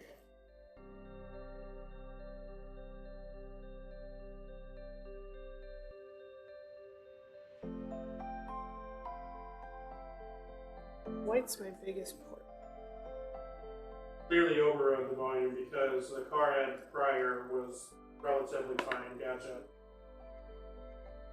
Okay, no adjustments need to be made then.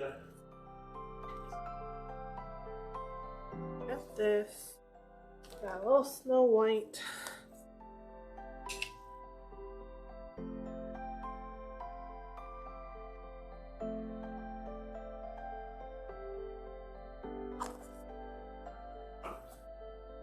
Where did I put my painting mix?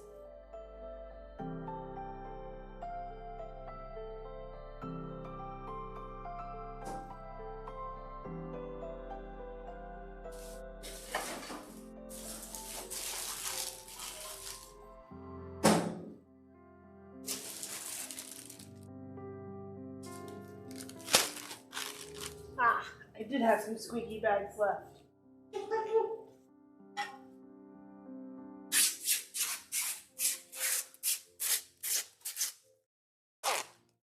Squeaky bag. Alright. Mixy. Mix our white into our frosting. So I use frosting on these black ones because they're black and the frosting stands out. Also, it allows me to create kind of slightly 3D features, which is nice. Perfect, but it sits right. Mm-hmm.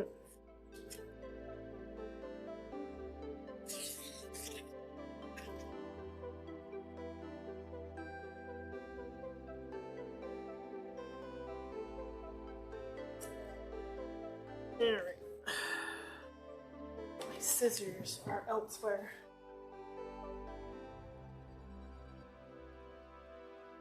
You have them? Should be plenty in that thing over there. They're both not.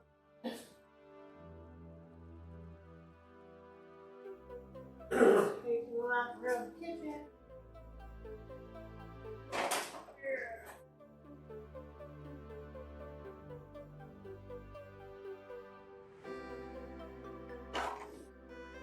Taking a second lap around the kitchen. Where did I put them? You put them.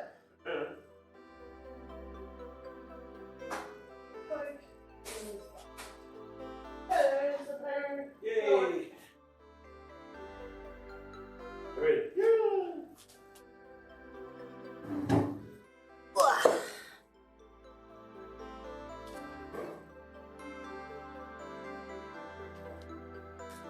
Nice.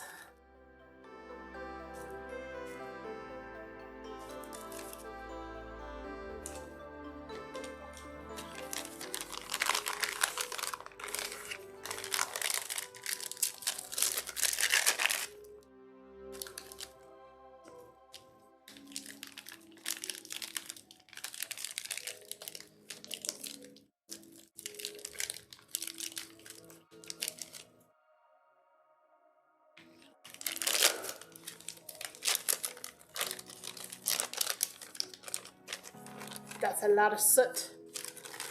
Well, you know. You got those fires burning at the bathhouse all the time.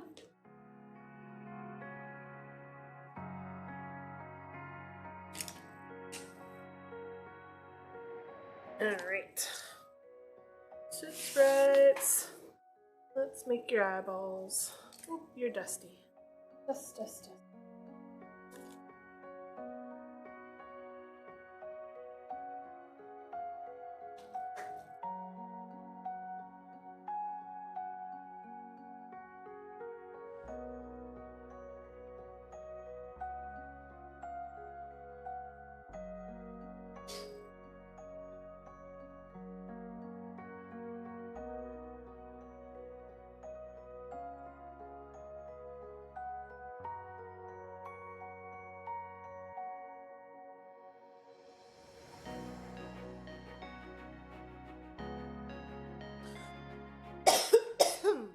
Ugh. Yeah, Lingering. Huh? The lingering cough.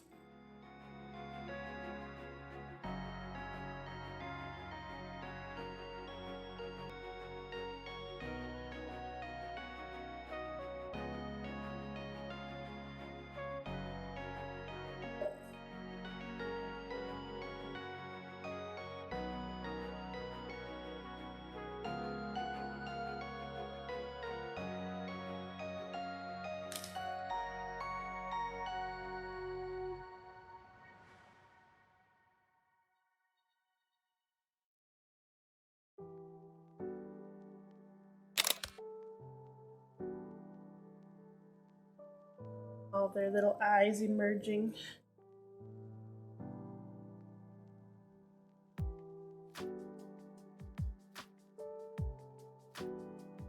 Oh, just wait until they have pupils, Aaron.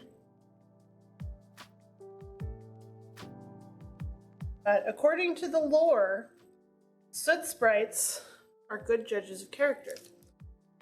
If you enter a place where soot sprites exist and they dissipate, they go away and they dissolve, it means that they found that you are a good person and a good steward of whatever place that they inhabited.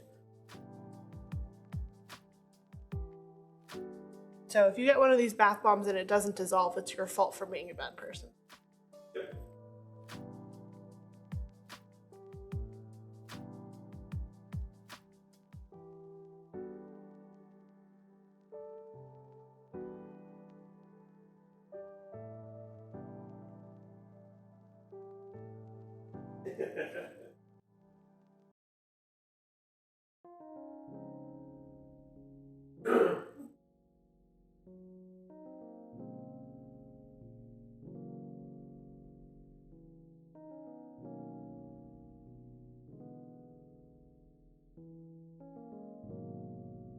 Yeah, just like how for the king cakes, if you found a plastic baby inside one of the king cakes, you would have good fortune. They all had the baby.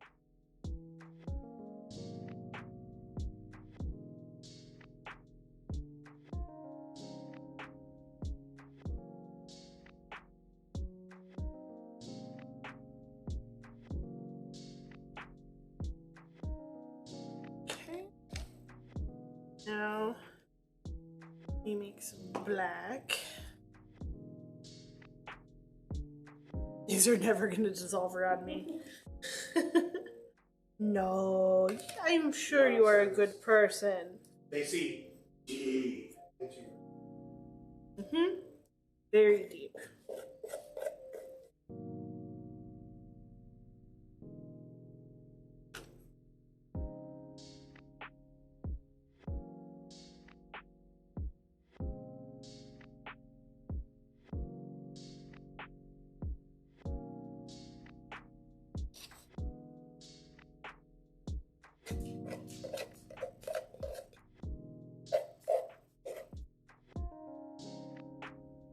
Yeah, when I was researching what to put in their little description, I included that bit of lore because I thought it was cute. And rather fitting. For some of these products, writing the description is the most fun part. For some of them, it's the hardest part. Yeah. I am still very proud of my Great Responsibility one. That's not on the site anymore. I guess it will be back on the site. Yeah.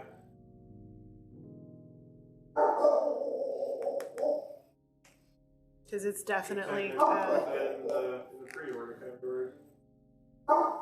yeah. All of the Borkings tonight.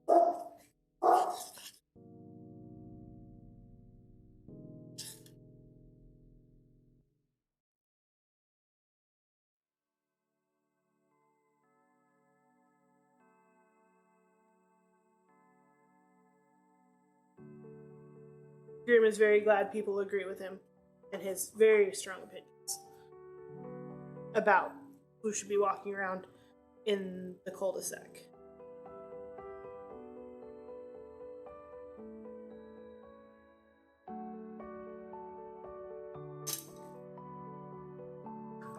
Oh, and bully sticks. Definitely in bully sticks. Tonight we got some chicken hearts in our puzzle toy. Get us going. Oh, but now we're carrying around our puppy. Yeah? You got a nice puppy? Why don't you go show Papa your puppy?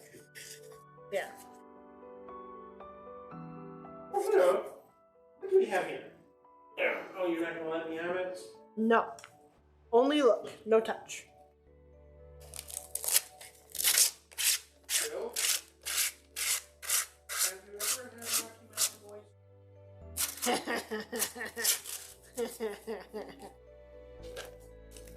If you solve a Rubik's Cube and get a chicken nugget. Oh, I yeah. mean... Oh, I thought you were talking about the bully sticks. Jesus.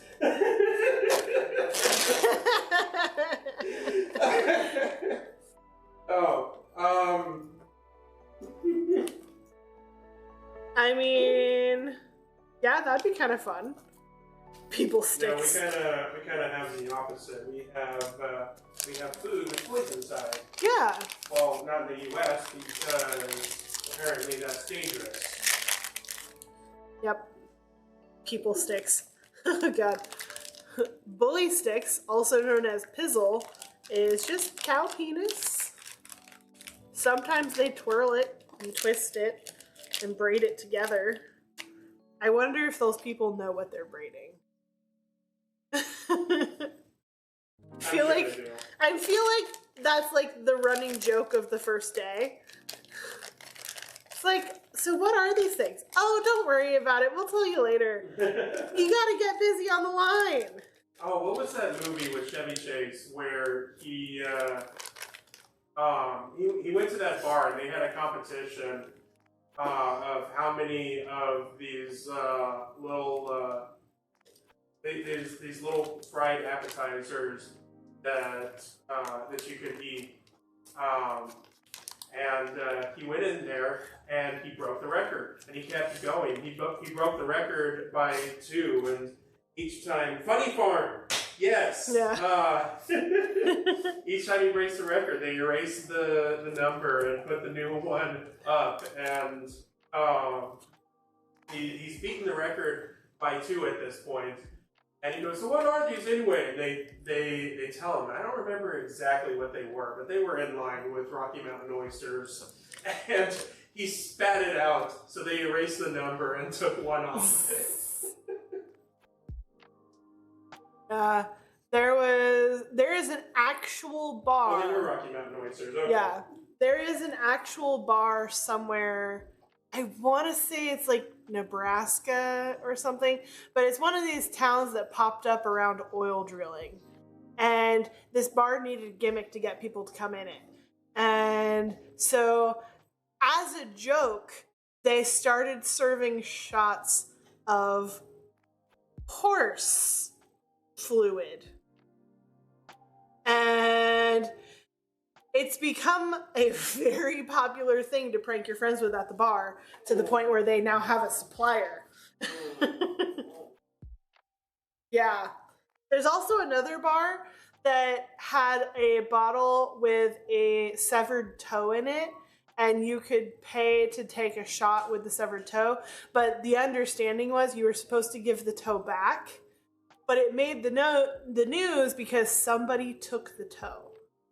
And they were making a plea on the news for whoever had it to return the toe. And I'm just thinking, I'll bet you it was one of the waitresses who was tired of having to carry the toe around and just threw it away.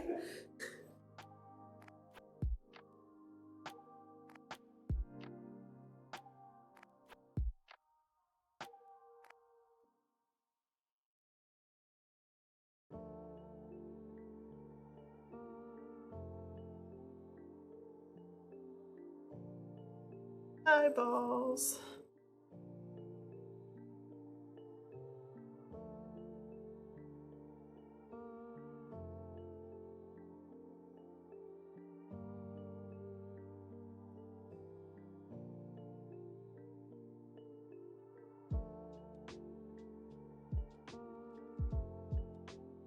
Okay, I put some of these eyeballs a little far apart, so we're gonna have a couple derpy ones, and I'm okay with that.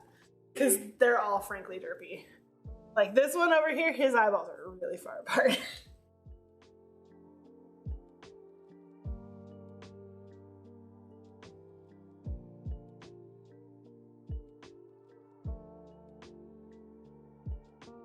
Never mind.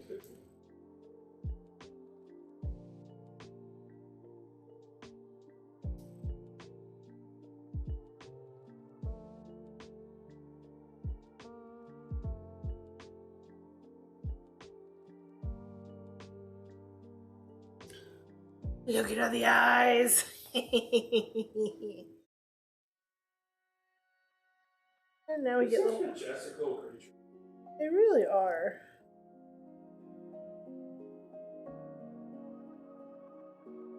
Kind of want to watch Spirited Away again, mostly for them.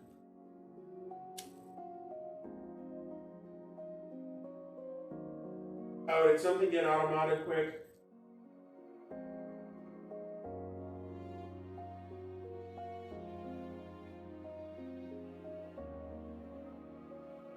Okay, we'll look at it. Did it have to do with our previous conversation? Because that would make sense. Probably. Look, the names of body parts will just be allowed on this channel. They're body parts. They're part of your body. If you are uncomfortable talking about your own body, we will suggest a couple of apps or in-person therapists if necessary for you to get over that hang-up. If you have it, you should be able to say, "Bull's low-hanging fruit." Yeah. As we discussed the other day, there is a reasonable amount of times. Oh, actually, no, that was on somebody else's channel. So I guess I'll tell that story here. So I used to work pain management, and we would have patients come in for all sorts of chronic pain. And part of the exam was to talk about what was bothering them, how long it had been bothering them, where it was hurting, all of that stuff. And we had one guy came in with chronic testicular pain. And I thought that I was extremely mature and able to hold a medical conversation without needing to take a break. However, I discovered that day that there is a number of times in a serious conversation that you can say the word testicle before you cannot help laugh. And it becomes extremely inappropriate and you have to step out of the room. And I think the number was somewhere around 30 times. Because that word was said a lot that day.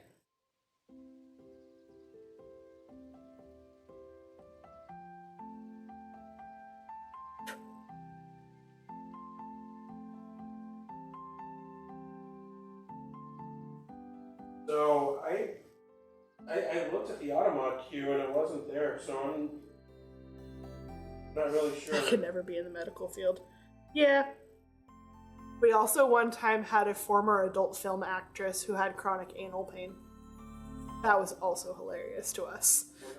I wonder why.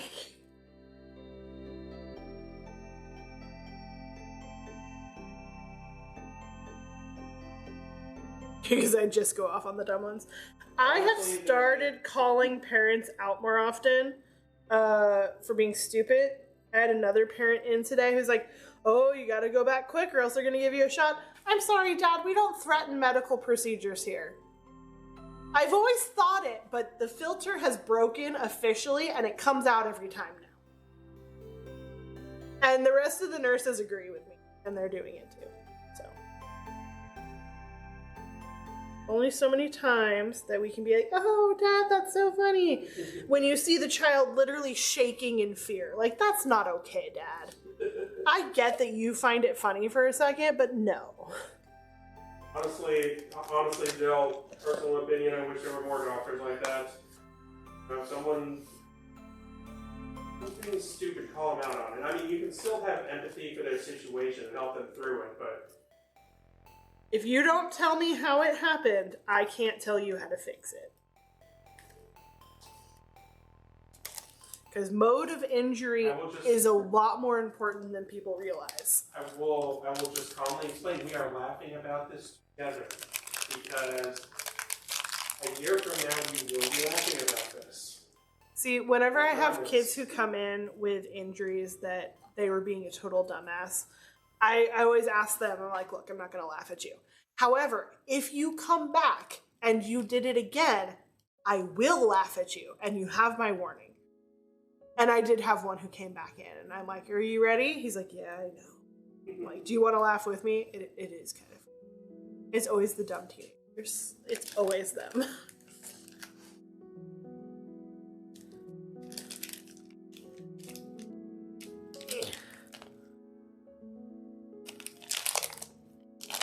Religious parents and their daughters with immaculate conception.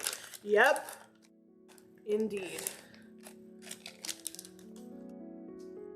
Oh, why would you do that? You are lucky that it did not eat into your skin so that it can be cut out later. At 4 years old, I kind of get it. I get a lot of 4-year-olds who put stuff in their cast. And then we have a talk about it. And then their parent freaks out. I was 4. I didn't even know I existed. That's fair.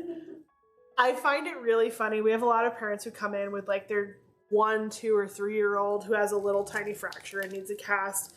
And mom's like, I just can't believe I let this happen. He's traumatized. Mom, he is currently trying to eat my table and suck on his thumb, even though his arm's in a cast. I do not think your child is traumatized. I think he's gonna be fine. In fact, he's not gonna remember this. So why don't you listen to my rules, okay? Yeah, the average kid is like 3 to 4 when they start having memories. Some even a little older, some a little younger. I think my youngest memory, I was around 3 before my brother came around. And that happened when I was 3, so.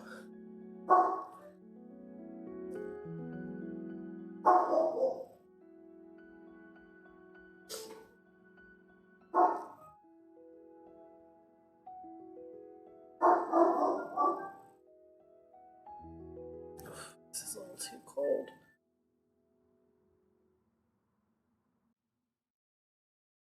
All right. A little too big.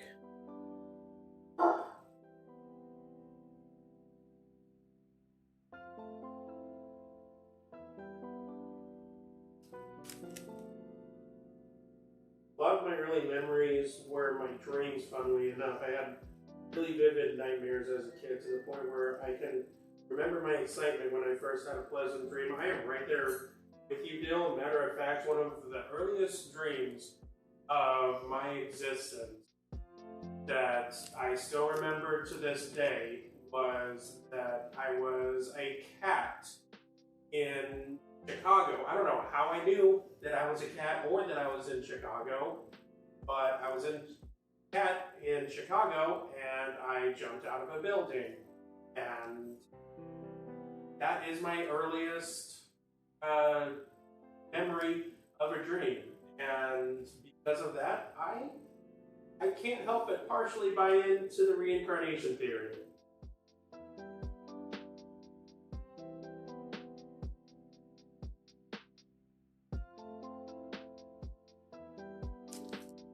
I also had a lot of nightmares. I had a lot of nightmares about bats for some reason. Did you watch Batman Too Young? No.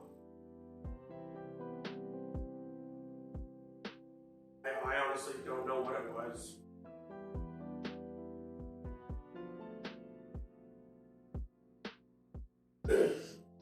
I had one dream when I was in elementary school that was so vivid I can still see the one bit so clearly to this day. Never figured out what it meant though. Yeah. I have a recurring dream every so often. I probably have it like once a year or so. I go to this town, and there's always like a craft fair / Renaissance festival in town, but the town itself is dying, and we go to like the comic book shop, and like I know a couple people in this town. Never been there, never seen it. I have no idea where this town is, if it exists in real life. But once I'm in the dream, I'm like, oh, I've been here before. Let's go to the comic book shop. I know where it is. Let's go check out the vendors at the stalls. I know where they are. It's really weird. What's housing by proxies? I'm sorry. That's a terrible situation, but that spelling is hilarious. Yes. And I love it. Oh, one of the nurses I work with, the Maleficent and Obsessed nurse, for those of you who have been following along for the entire ADHD travel that this whole event has been, she worked with a nurse who committed murder via Munchausen's by proxy, and she's just finishing her master's degree on forensic nursing, and so she did a whole research paper on it, since she knew the person before they had the child and then worked at the same facility that the child was treated at. And it was really interesting to see from a forensic nursing standpoint, and then from a standpoint of I knew this person. So that was kind of cool and kind of creepy. That's rough, dude.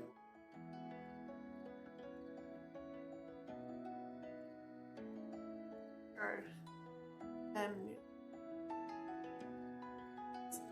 8 years later, asked my mom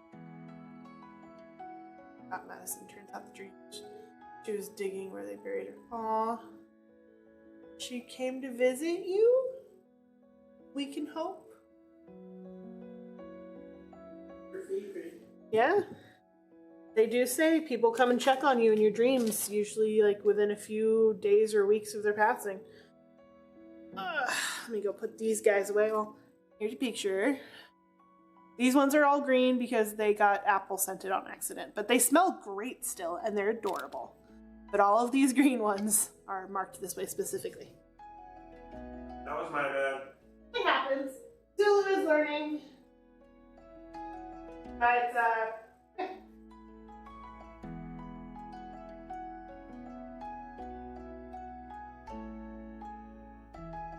We're still her favorite.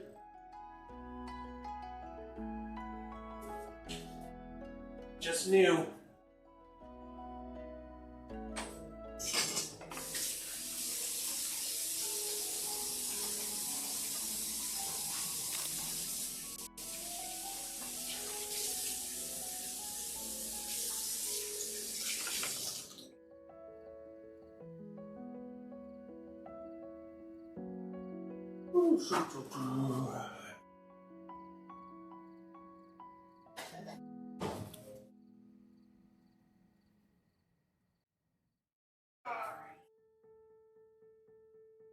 what do you do?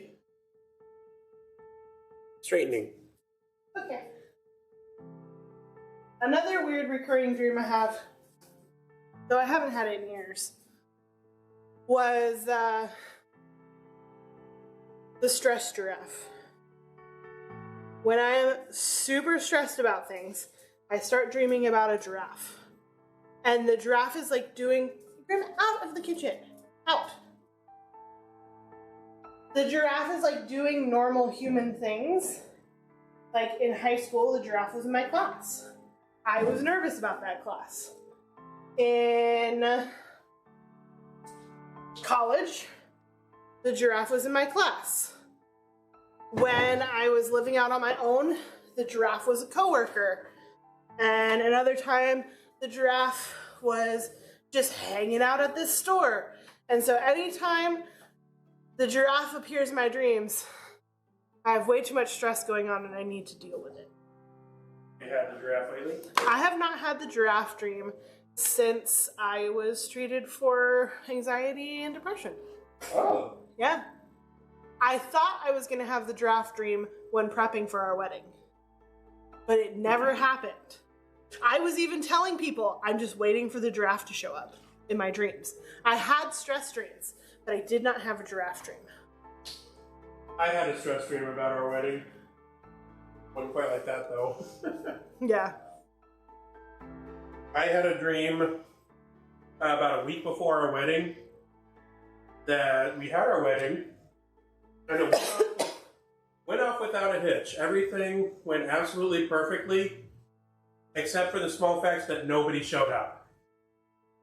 Yeah. I had multiple dreams that our venue got changed last minute.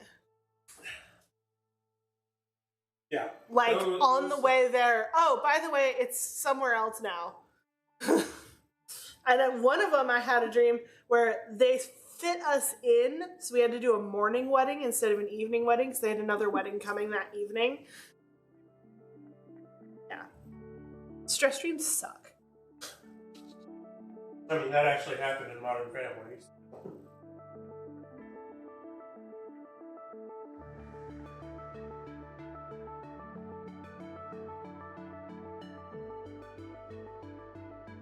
That's very cool to figuring it out, not the dream.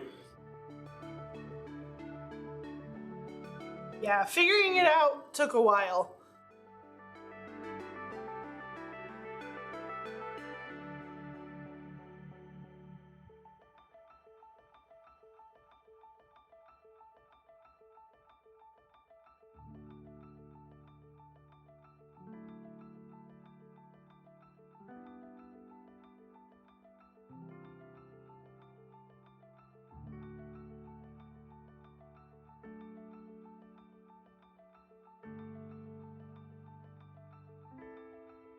You got a follower?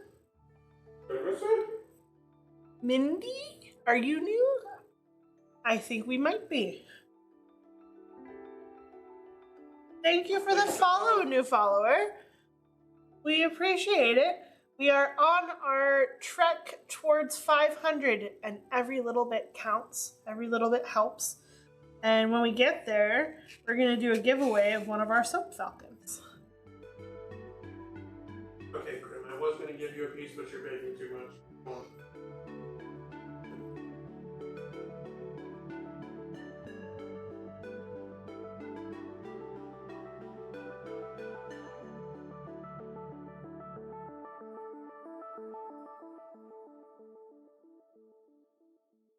I'm sorry. I'm usually on top of this, but being over here, doing all of the processing and whatnot, I'm missing stuff.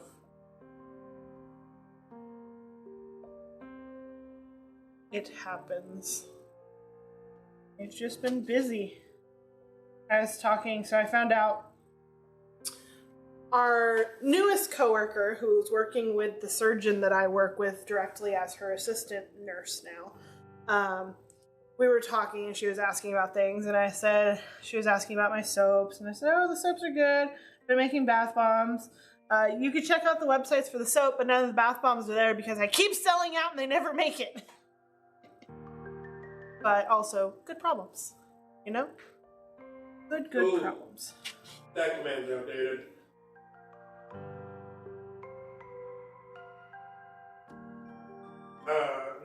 Next drop should be coming on August on the something. beginning of August. We usually do drops the first Wednesday of every month. But the but- convention season, we drop 30 soaps at the beginning of the convention season, and those carry us through. Or we did 33 soaps this year.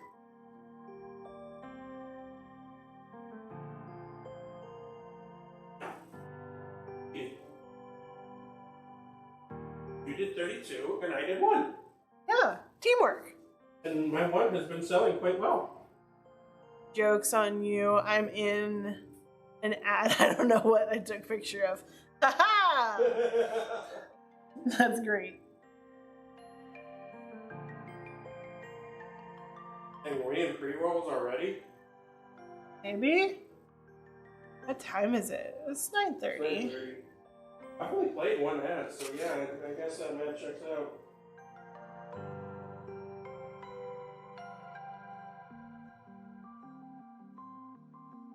Yeah, try to figure out something with these ads, because I definitely don't want to continue to run 3-minute ads. But it's not the easiest. Just taking them at natural breaks. Yeah, there's not as many natural breaks.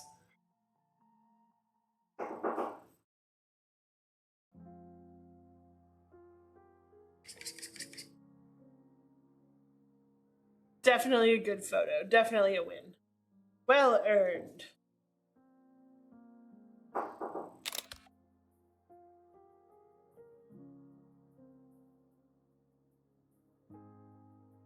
See them all at the end of the stream.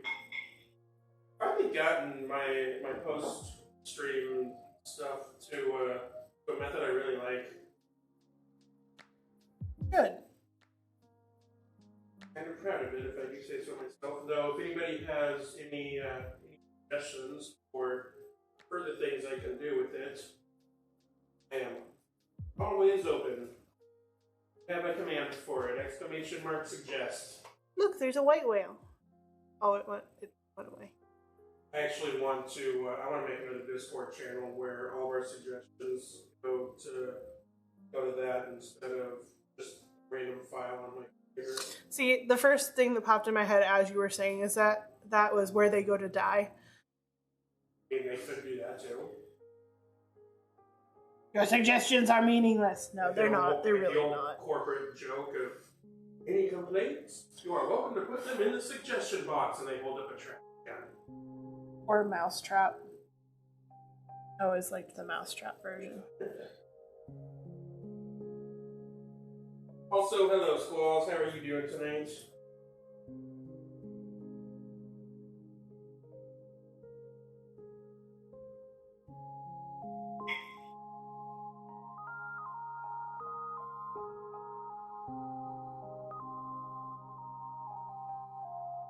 In theory, I should be doing these further away from me than going closer, but that's not how it's happening. Yeah. No. I'm far away from the mic, so my voice doesn't come through quite as well. I was just asking how you were doing tonight. That is all. Yeah, Zulu is across the room yelling at us.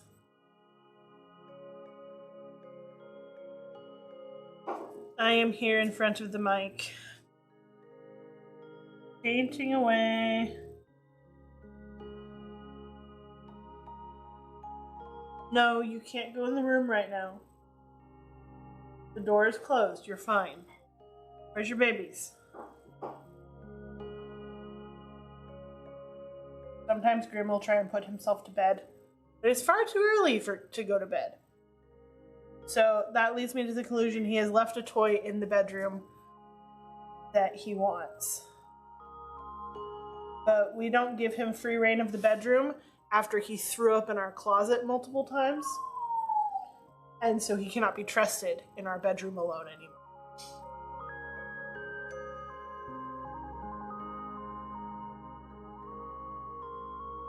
It was bad. We had to hire carpet cleaners.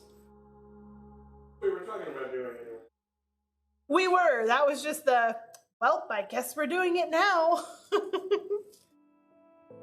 Oh, you're just No. gonna sit there now? No.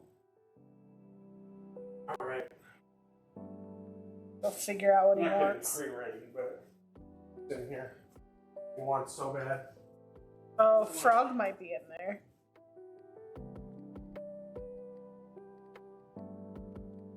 We're looking for something? Me? Actively.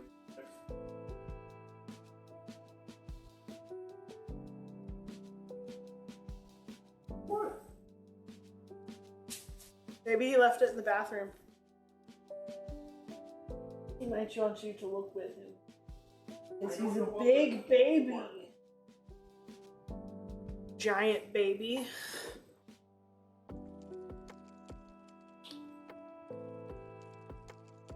All right, let's spray it. Ooh, my sparkle blue is getting low.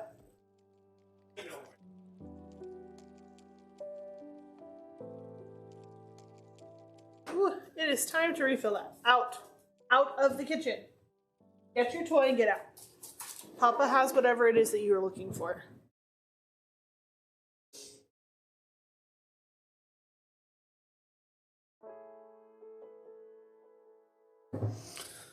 Oh. What spraying with and why? I am spraying with a water-soluble glitter. Well, this is a mica-based water-soluble glitter. Yeah. And because it's pretty.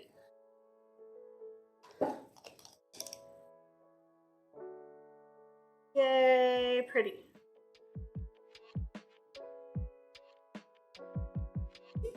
Sparkles.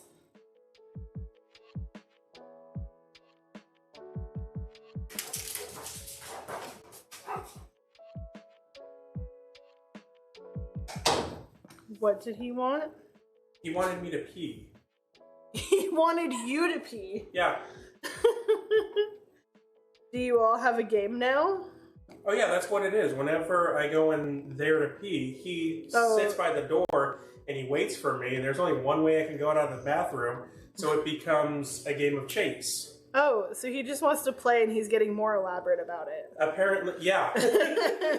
This little genius. I kind of love it, I'm not gonna lie. That's pretty smart, honestly. He's concerned about your bladder. No, we play like hide and seek behind the door, and now he's all bouncy and playing, so. I realized it because I decided to go when he left a toy in there, and he did his little juke around the corner. Yeah, he was sitting, as I was in the bathroom, he was sitting by the door, just just waiting in his play stance. I'm like, huh. Oh, good thing I actually have to pee right now. Yeah. Silly boy. It's too hot to go out and play ball, so I guess he's got to get creative. It's too hot to go out and roam with the boys all night, too. Oh god, yeah. He does 2 laps of that and then comes in sitting on the cold floor panting. Woo!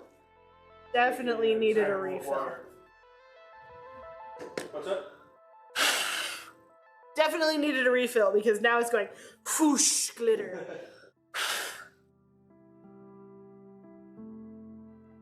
Spray it! Right? I'm allergic to outside.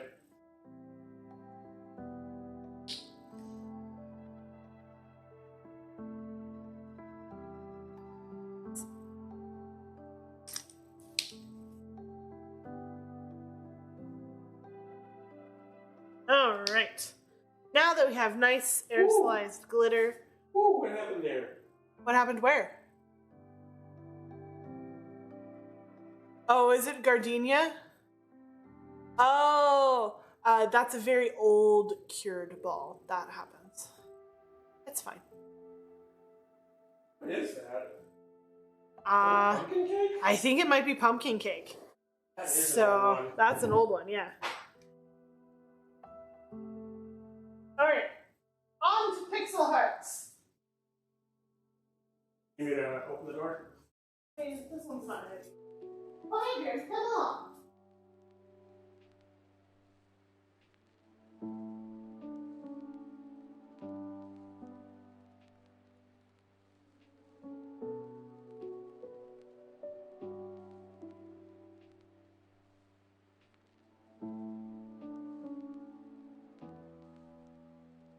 It's perfect to me.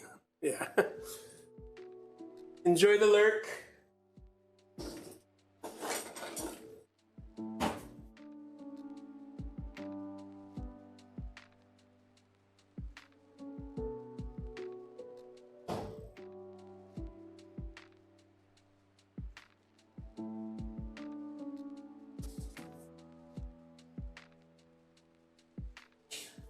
What are you doing?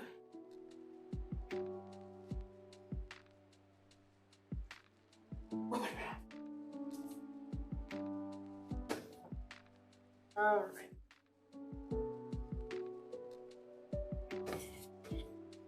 Dream is a very play-driven dog. Treats work, but play is better. So. Yeah, we literally trained him by playing Orb with him. Is what he prefers. He became so obsessed with Orb that we can't say the other word for Orb in the house. Otherwise, he'll get too excited. Yes. So if you are not familiar with what Orb is, it is typically round and tennis colored.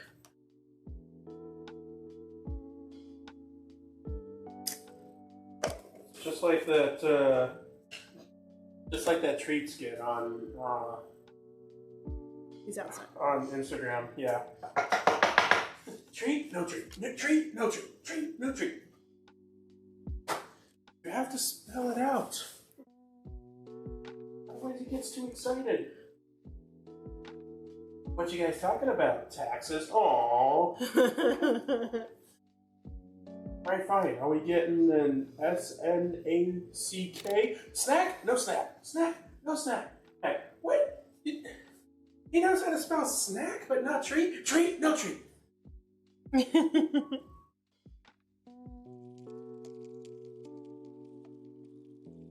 I love that trend too, where you come up with a story using all of your dog's favorite words and just film their reaction as you're just talking casually.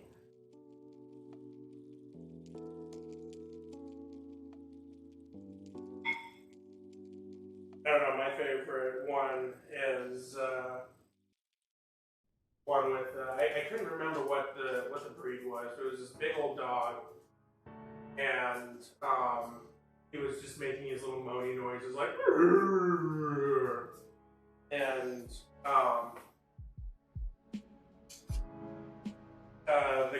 the guy was filming this, and he was telling a sad dog story like, oh, so I brought home some pizza and I ate it all. That was a boxer. I remember that one. Yes.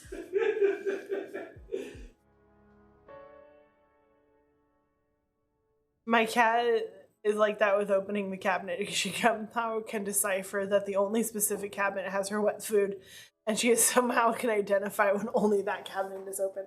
Oh yeah, they know. They know. I don't know how they know, but they know.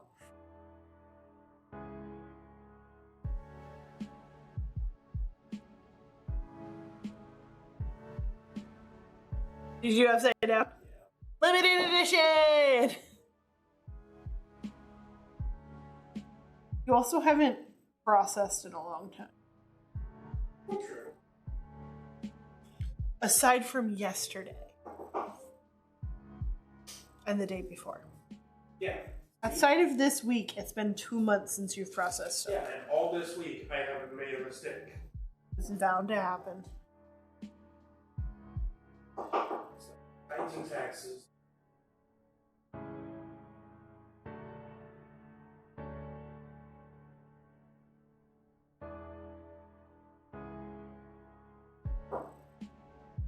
Do-do-do.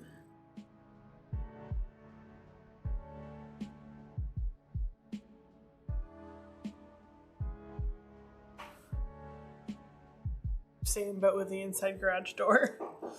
I know, man. They're just too smart for our own good. Train us as much as we train them. Oh, 100%. Our rabbit trained us pretty early on that when we say, oh, it's so cute, we'd give him a treat. And so he'd start repeating those actions whenever he wanted a treat. And got to the point where, like, we're going through, like, a bundle of kale in 2 days. We're like, wait a second. I mean, to be fair, what else were we going to do with that kale? We weren't going to eat it. Nope, we bought it for him.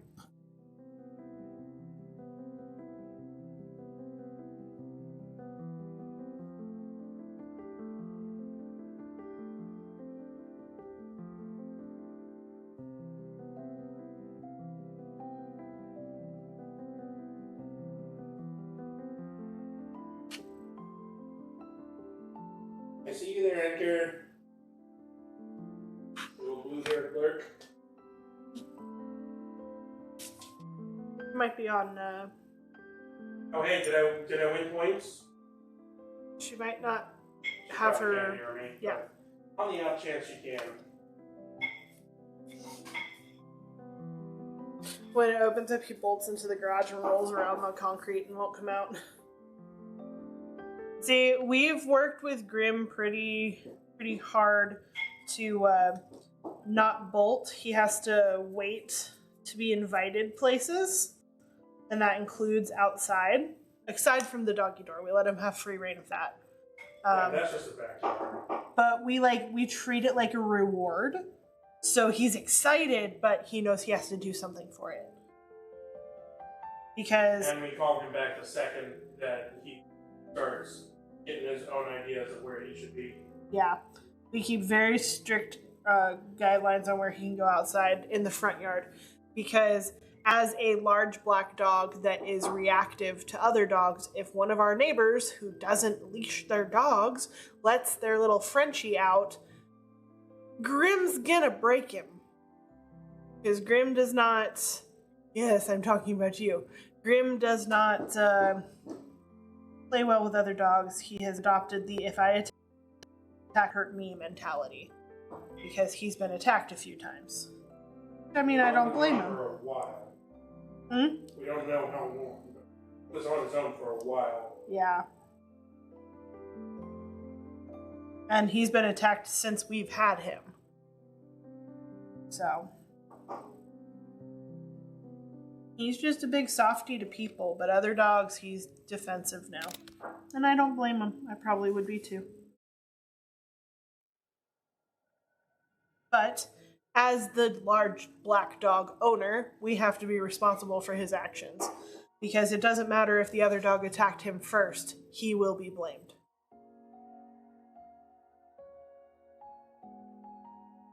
So, we don't put him in situations where that becomes a possibility. Even like when I go to the vet and stuff, if somebody's approaching too close, I'll let them know, hey, he's reactive, can you please step back?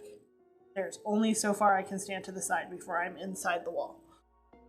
And usually once you tell people that, they're pretty respectful and will step away, which I appreciate. Hopefully. Every so often, you get the ones where you can just tell their eyes are saying, why don't you just train him better? Yeah, well, guess what? He's a reactive dog.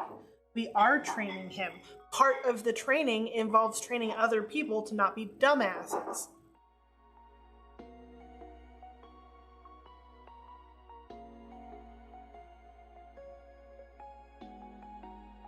As far as reactive dogs go, he's pretty good.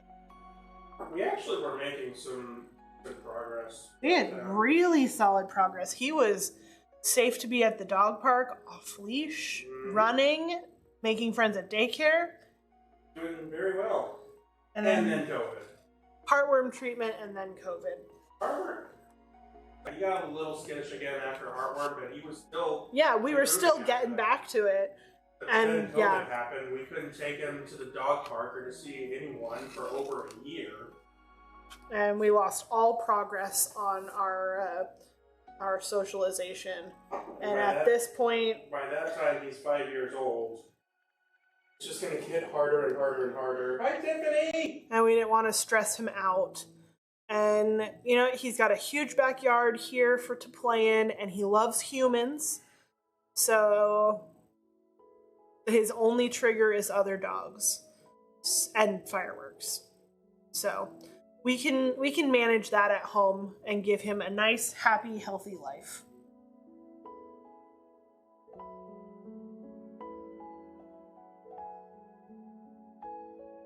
But it is also, we still, every time we give him a treat, we run through basic commands to keep that listening to us up. And we still try and train out certain behaviors, like we trained out clawing at the door. We're getting better at paw down because he likes to paw at faces. One has taken a while. He knows it, he just doesn't want to do it. Because whenever he does finally do it, we get a big dramatic He loves the side. yeah. Very communicative with his sigh. He will let you know. I'm so Yeah, excited I got my stuff. Yay! I just sent them out this morning, and then we got another order earlier tonight. So, Yes, indeed. exciting times. Yeah, we were actually going over numbers, and we Halfway through the year, we are over double our online orders from last yeah. So last year we had like 14 or 15 orders, 18. 18 orders, and this year we've hit over 40 orders already. 42. 42. And we got to thank the whole Moco community and the Makers and Crafters Society and just all of you awesome people for I said- checking us I said out. something We in the appreciate chat it. The other day. Nice. We got a flex for it. Then we got another flex today for getting over 400 followers. Yep. You know, it's not an official milestone for us, it's still a good milestone. Indeed. Nothing to It's be just shy not- of. It's just not a Falcon milestone. Like I was saying in Moco, I still have the gardenia bar I bought from most of you during the 5 months. 5 to 5 months we're not home. It didn't crack, lose smell, or anything. Is still perfectly intact. Awesome! Now, the olive oil based bars, like what we make, they actually They improve with age. yeah, they get better. Yeah. So it shouldn't dry out. It shouldn't crack. The scent should remain intact for about 2 years. That's the manufacturer's line. But I mean, like, we specifically put our planets in cardboard boxes because cardboard draws scent from things, and even then, it still smells like it, like a year later. So, yeah. It is always nice to hear when people enjoy our stuff too. Still sitting on my soap stand in the bathroom. Nice. Oh yeah, and using a good soap stand helps too. Keeping it dry and all that. Yeah, I still want to learn how to. That would be a cool. It would be cool to make our own.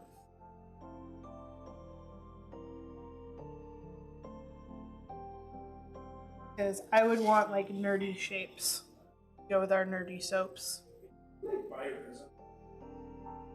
You were thinking about it. I think I may have bought it. It might be in the garage somewhere. We were planning to do some non-soap crafts during this convention season time, but we've just been selling out of stuff too quick. Yeah, really. I bought this cool book thing, which I'll show you guys in a minute. I am very proud of it. I like it, and I liked it so much I bought another one from a different company, but it's not quite as easy as the first one. So I'm going to go back to the first one and get all of theirs and make my bookshelf amazing. Yeah, But you got the last two of those. Yeah. yeah, you did. I It's love really that cool. one It too. actually has a different fragrance on both sides of the bar, so the top is different from the bottom. Mm-hmm. Time we've ever done that. Yep. I would do it again too. We kind of did it with the Wednesday soap, but it's more in the embed than it is the actual soap. Yeah, I ended up blending them for the actual soap. Oh, you did? Oh. But it's just in the embed, yeah. So I know I'm getting annoying with the gardenia scrub, but would y'all consider making a rose one to match the Rose Apothecary soap? So for the spring release, we will definitely do flowers again. But that's going to be for the spring release because we do kind of change them quarterly. I have ordered everything for the fall. So for fall, we're going to be doing pumpkin spice latte, which will be a coffee-based scrub. What else am I doing? Pumpkin spice. Brain is failing. There's that same scent that we put in. That'll be a soap. Thinking scrubs. Oh, for scrubs? Scrubs. Oh, apple cider scrub will come back. That's a good one. And then we'll do peppermint for Christmas. But for Thanksgiving and Halloween. Oh, ectoplasm's the third one that we do for Halloween. Yeah. Yeah. Yeah. And- Something because it's also a con item. Yeah. And then Christmas, we're going to do sugar plum fairy, eggnog, and peppermint patty. Or peppermint bark. That was an amazing fragrance. Yeah. I still have a sample bar of that by my desk that I smell every so often. Ooh, I could make you a solid perfume out of it, like a cologne. It smells amazing all the time. I don't really wear colognes. No. That being said, Excuse me. you know, custom orders not just with soaps. If there's something custom that you want, and you want to get a full batch of it for yourself, we're always open to do that. Just let us know. Yeah. Send us a Discord message or Go to however our you'd like to do it. website. We have a custom submission form. For sugar scrubs, we have the minimum is 8 jars, and we can do any color, any fragrance that you want. Sugar scrubs is 8 jars. Bath salts, it's 3 bags. Soap, it's a loaf of 10, and bath bombs, it's also 10, though you may get some bonuses depending on what shape you want. The average Yeah, is it really, 10. It really depends because some of our molds come out to like 15, and some of them come out to 8. Yeah. But the average is 10. Oh, we used to make our own eggnog, Dill. We still do. We still have some. Yeah, we still have some. Like that We eggnog made that it. Oh. So this last year, it's- we made it with brown sugar, smoked maple bourbon, cognac, Jamaican rum, and Madagascar vanilla bean paste. And damn, is it good. It's And really good.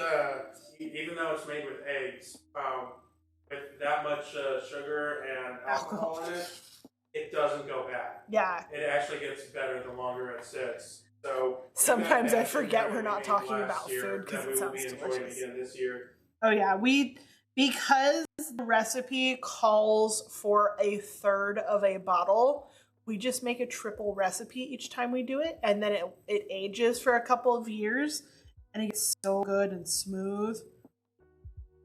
Well, Tiff, in this case, we are talking about food. Like we're talking about actual eggnog. So we do. We make do the an eggnog sugar scrub. and it is also quite good. Really good. All right.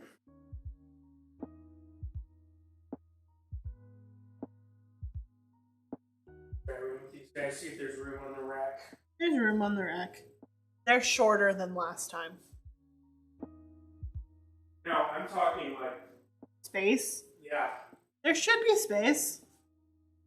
That'll probably be all the space, but there should be space. Ugh. Yeah, our eggnog is very good.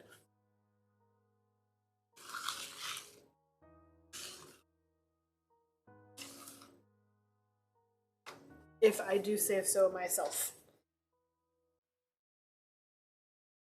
Yeah, there's gonna be just enough space if my math is right.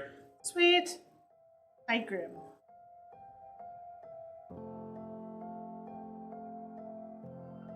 Okay, so the gardenia soap's being made anyway. We might do that next week. Yeah, we're gonna do it next week. I have more of the fragrance oil coming in because I don't have quite enough right now. But yeah, if you want to message us either through the website or through DMs, we could talk about specifically setting up an order for you so that it is yours in its entirety. More than happy to do that for you.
I'm very tempted to buy the Weird Mageddon just because of how well it turned out and the fact that there's only one left.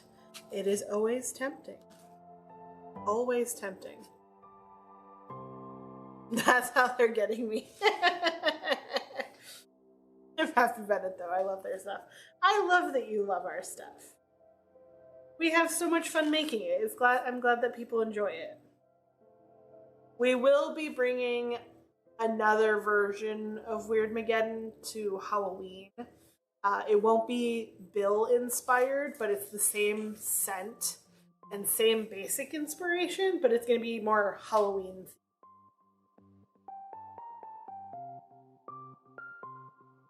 Don't feel bad about taking the last one. Honestly, the last one of anything is notoriously The hardest to sell, yeah. And we've got an event this weekend, and if we can free up that space on the shelf, hey. Yep. We have to package shit. Huh? We have to package soap.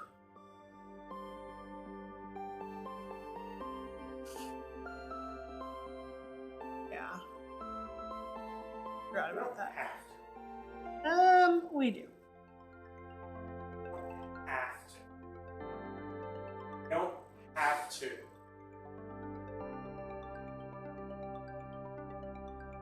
But it's our summer soaps.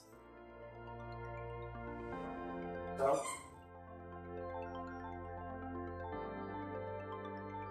Yes, we don't have to. Look, we have to package the bath bombs tomorrow. That we have to do. Yes. And We'll see where that probably. Yeah. We'll see. So if you ever consider doing a movie themed bar for Halloween, please do the Corpse Bride. You'd make that look amazing.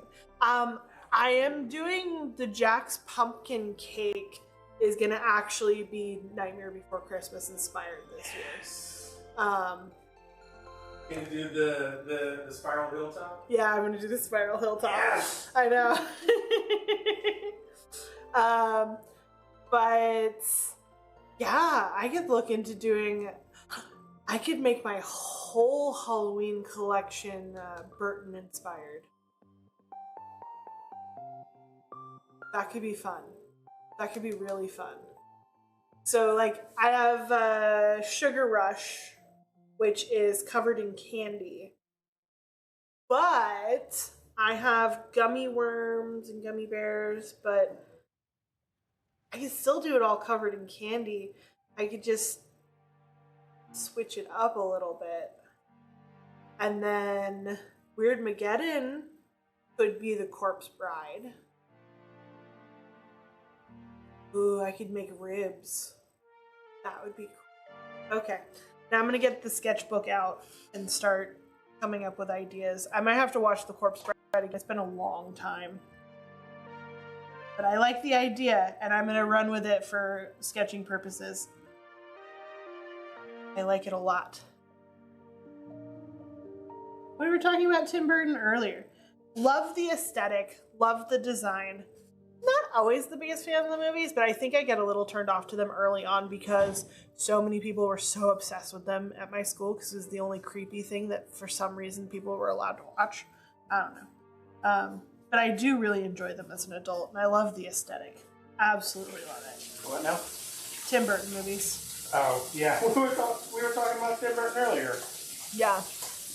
Like, I like the aesthetic of Tim Burton more so than the stories necessarily, but I make art, so the accessory... Nightmare Before Christmas is one of those movies that I've always wanted to love. there is a lot to love about it. Yeah. But as the story itself, it doesn't speak to me as much as it does a lot of other people. I understand why it does. It's just, I don't know. It's never been my movie. But the music in that movie is Out of the groundbreaking. kitchen. How do you And- have black on your leg? It got everywhere. Like, it was splashing. I'm not good with this. No. But I love you for Um, trying, and you're doing a great job. They did a- But it's literally all over you, and I love it. So they did a, She turns into butterflies. Oh, yeah, I haven't Oh, actually I have seen the butterfly full part. molds. That could be the top. But Um, yeah, we but yeah. should watch that, because I gotta get sketching for Halloween, because Halloween, it needs to be done by the end of the month. Yeah. Or next month.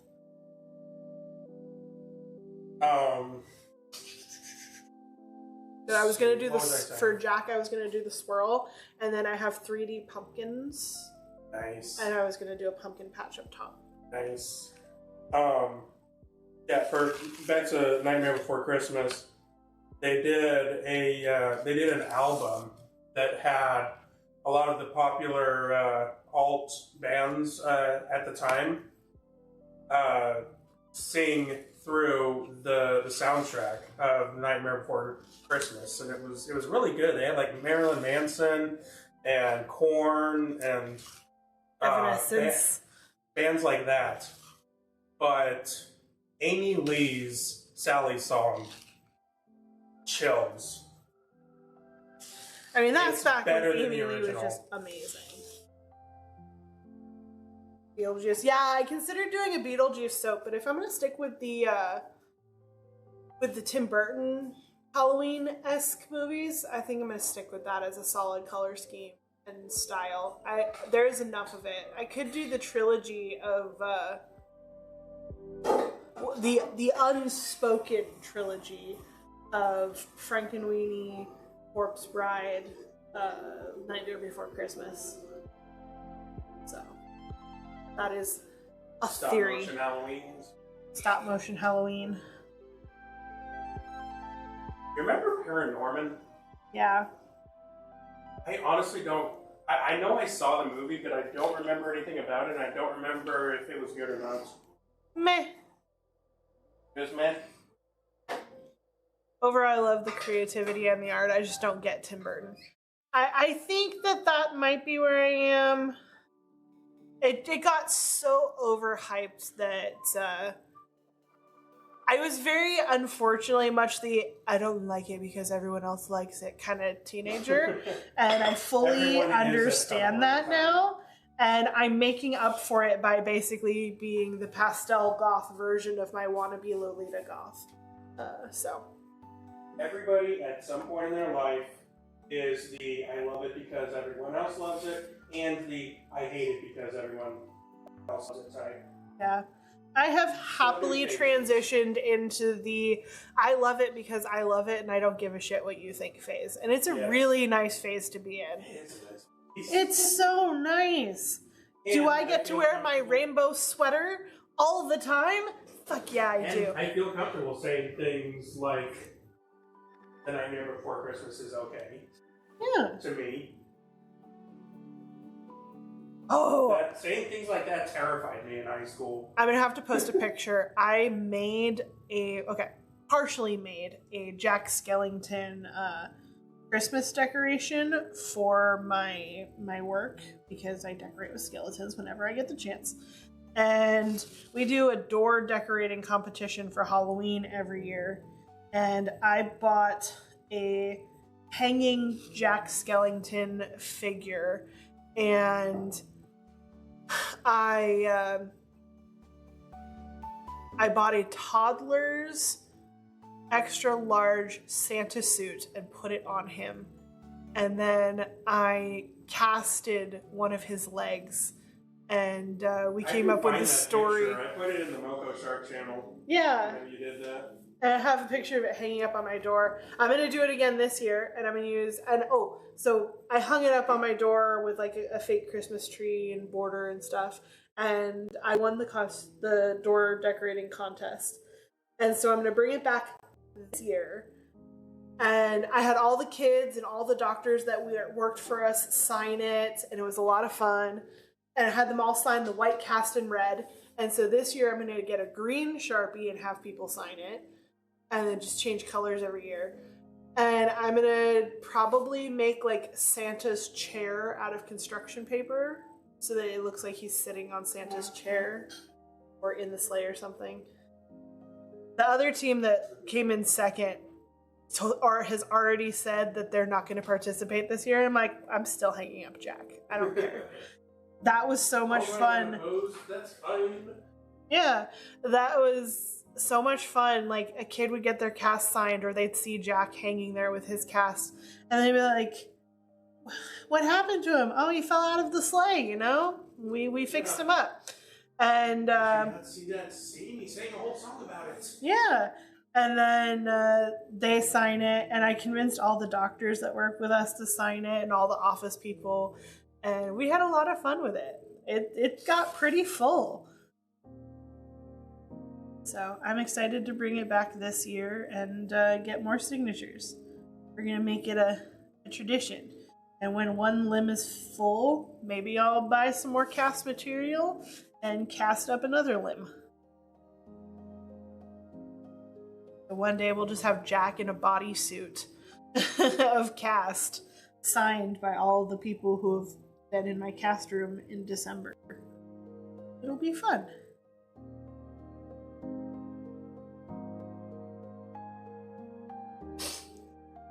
There's so many people down here just like Disney.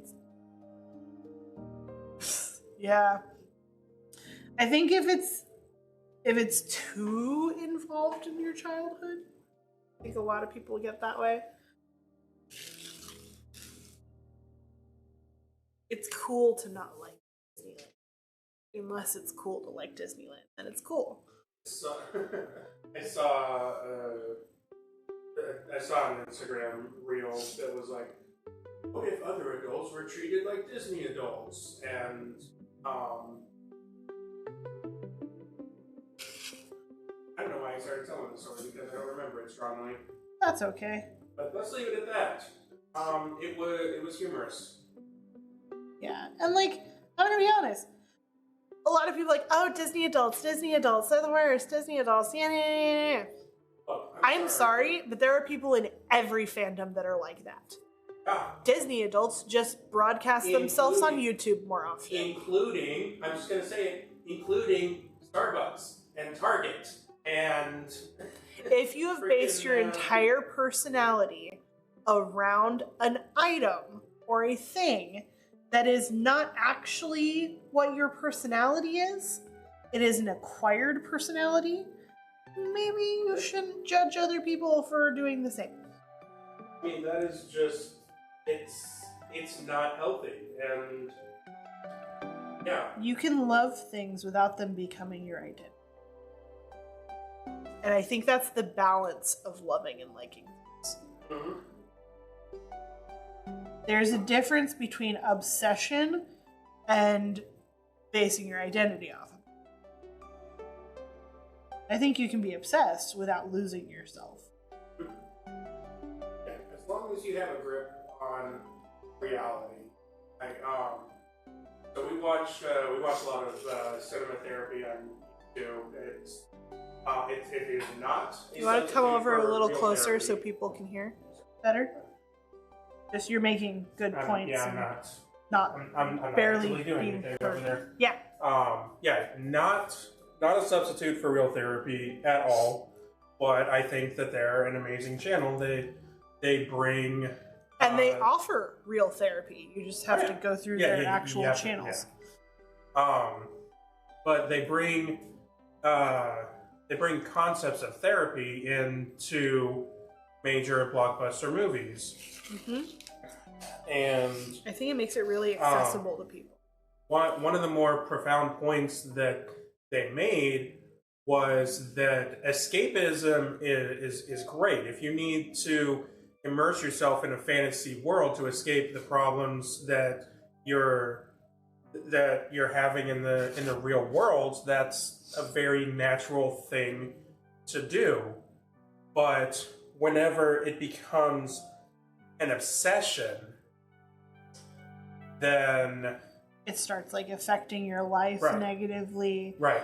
The issue with that is that if you're not facing your problems in the real world, they never get better. And in instances, it can get worse. Yeah. Which I agree with. I've experienced. Have you seen the episode they made about Disney couples? Yes, we I have. I think that they rated Hercules and Megara too low. I absolutely love Megara as a heroine. I think she's underrated as far as the Disney love interests go. I think that they rated them appropriately because we did not see their relationship. We saw the beginning of their relationship. If we get to revisit that relationship 5 years down the road and they are still that level of dedicated and devoted and it wasn't puppy love and initial infatuation, hands down, one of the best Disney couples. However, that is not how we are seeing them. We are seeing them after trauma bonding. And that is potentially not a healthy relationship. There Right. are ways that it can But- progress to be healthy, but in and of that moment, they do not have a solid relationship. It is the beginning. I get that. Yeah. But And because of that, They- they cannot be the best because other couples show the development, growth, and sustainability. I can understand that. And that's why they rated it that way. Yes, we are talking about Alan and Jono, and I mean, I laugh at Can You Feel the Love Tonight? Oh, yeah. I can't help it. The way it was animated is just like people showed up to work and spent hundreds of man hours doing this. Okay, so as somebody who did later in life have the opportunity to hook up with a childhood crush, it was pretty good. Did we try and have a relationship? Yeah. Did it work? Fuck no. No, it didn't. But we had fun, and then we moved on with our lives.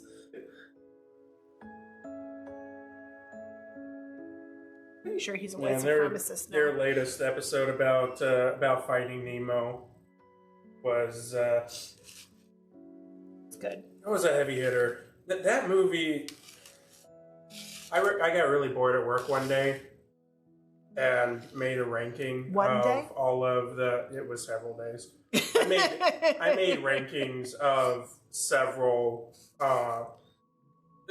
series that I was familiar with all chapters of, and one of them was Pixar because I had seen every Pixar movie Did at you that just time. pull up your list? No, I didn't. I've got it up for chat. Finding Nemo is on the top of my Pixar list. Yeah. Actually, our wedding vows to each other. We did the traditional wedding vows, but you want to do something special because it's our day.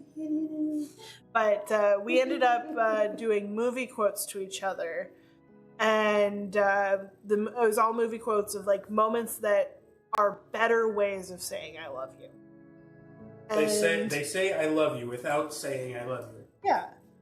It's a show instead of tell, kind of. Yeah. quotes. We had some of the obvious ones like Han Solo saying I know and Snape saying always and things like that. But Then we had the funny one where we had the Little Mermaid. the Little Mermaid was my favorite one. I needed that one because we put that one after Dory saying, Dory, when I look at you, I'm home, which still gets me. I needed a moment after that one. So we did the Little Mermaid next because I was definitely crying. But I'm also a movie crier, so. Even new Pixar has their moments. Coco is also at the top for me. I freaking loved that movie. Coco is amazing. Um, Coco is it warms and hurts my heart, especially now.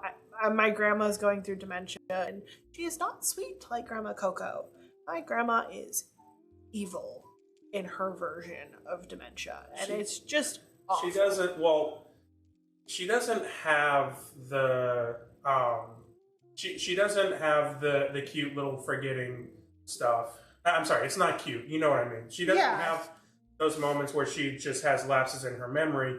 She has the delusional. Yeah, she has delusional dementia, and it is feeding off the fact that she's never really been a fan of my mom. So that's been rough, but we don't need to talk about that because, frankly, there's not really much to talk about. My grandma is going through dementia, and she's slowly becoming a horrible human being. And it's rough.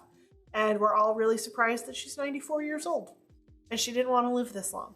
Yeah. Also, she looks like Yzma from The Emperor's New Groove, and she used to have a boyfriend that looked like Kronk. And so when I talk about her to my friends, we just call her Yzma. Yep, exactly. He was the Kronk to her Yzma. They have broken up now because he was tired of dealing with her threatening to kill him in his sleep. But yay, dementia! Being old sucks. It's rough. But yeah. Hi! Did we enjoy being outside? It looks like we chased something.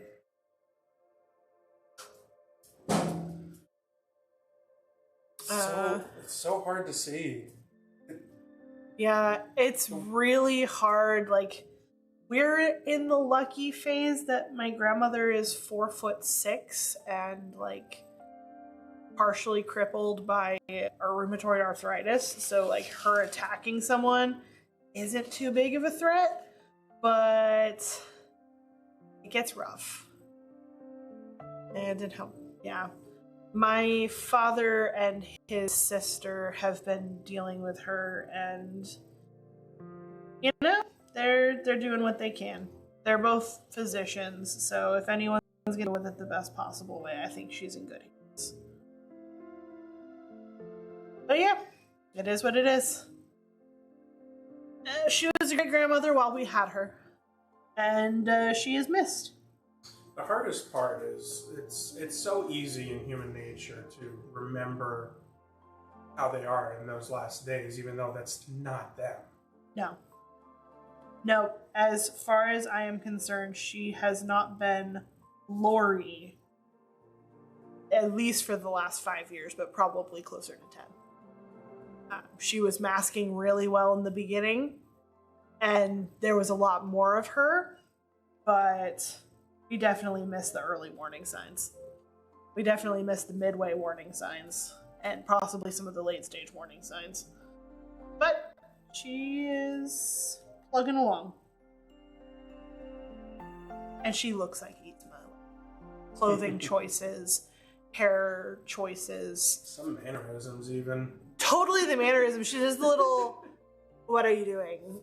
All the time. And it's like, when my best friend, my maid of honor for the wedding, met her before our wedding, I was like, it'll be easy, just don't call her Yzma to her face.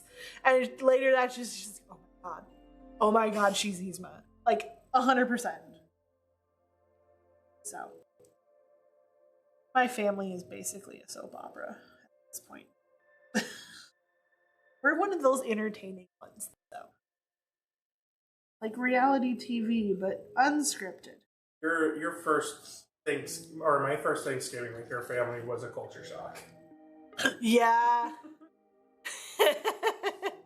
But I loved it. I honestly loved how you could have a dinner where you're all just screaming at each other, just the stupidest arguments, and then it's like there's just this weird moment where it all just stops and we're having a toast. Yeah, it's time for a toast. Let's go for a walk and have pie.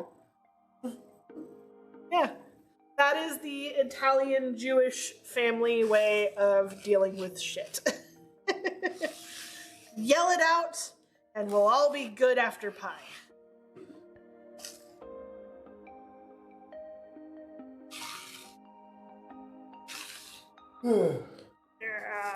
Two more.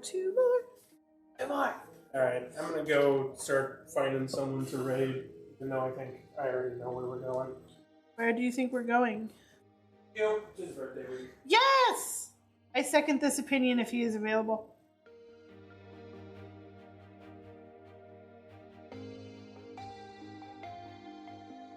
You're supposed to be a live stream. Why am I getting ads? Alexa, select. I want to watch my octopus crawl across the screen.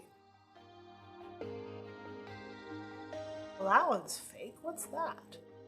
I don't know. So, we've got Delta HCon this weekend. I will buy more stickers. And then we'll get back to some soap next week.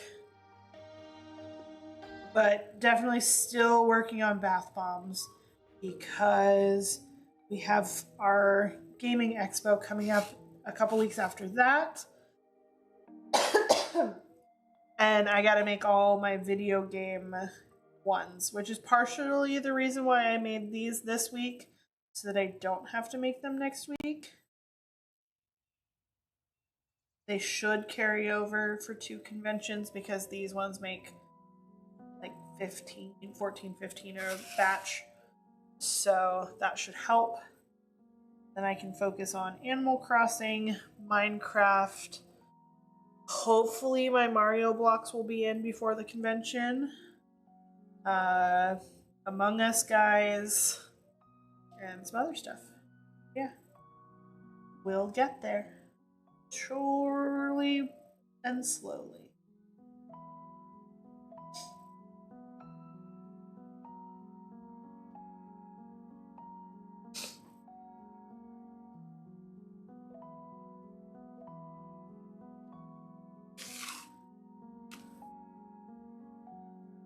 Oh!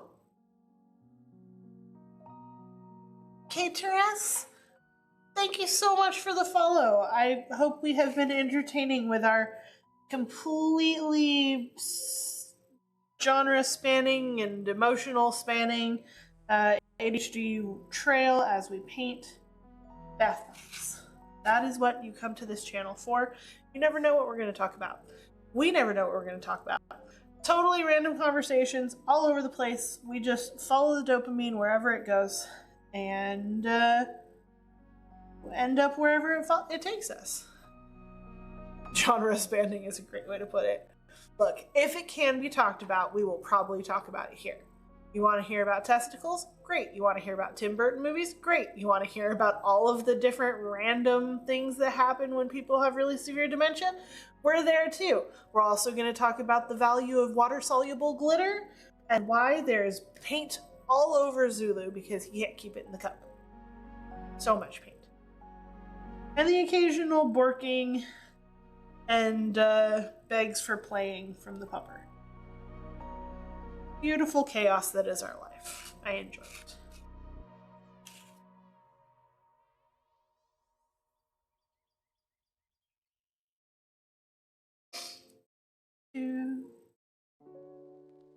And certain this is the last one? Yes, I'm certain this is the last one. I have decided I do not like the gold, so I will not be doing it on any of the others. I think for Valentine's Day, I outline them all in gold instead of black. But that's Valentine's Day, not day.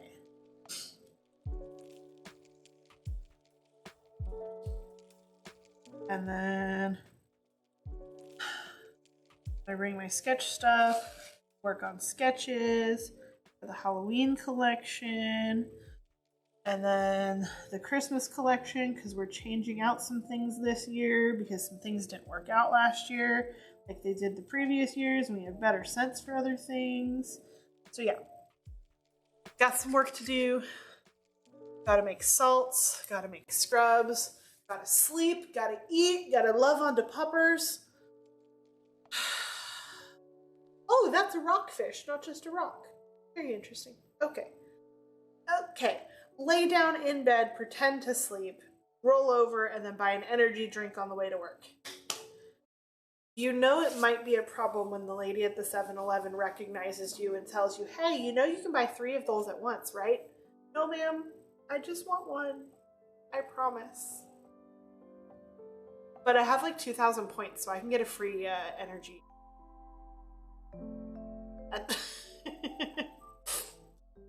Alright, guys. We are going to head over to... Oh, she got a stink eye from me last time she said that to me. Yeah. The short, blonde, older lady is nice, but I like the tall, long-haired black lady a little more. She recommends things. She's always been right. She's very nice. I like her. But they haven't had my biscuits and gravy breakfast pizza in a while, which is super healthy but so good. But anyway, let's go over to Q and annoy him with our wonderful randomness and enjoy his wonderful randomness. Thank you guys so much for joining us tonight. If you're in the area, come see us this weekend at Delta H Con. If not, we'll be back on Monday.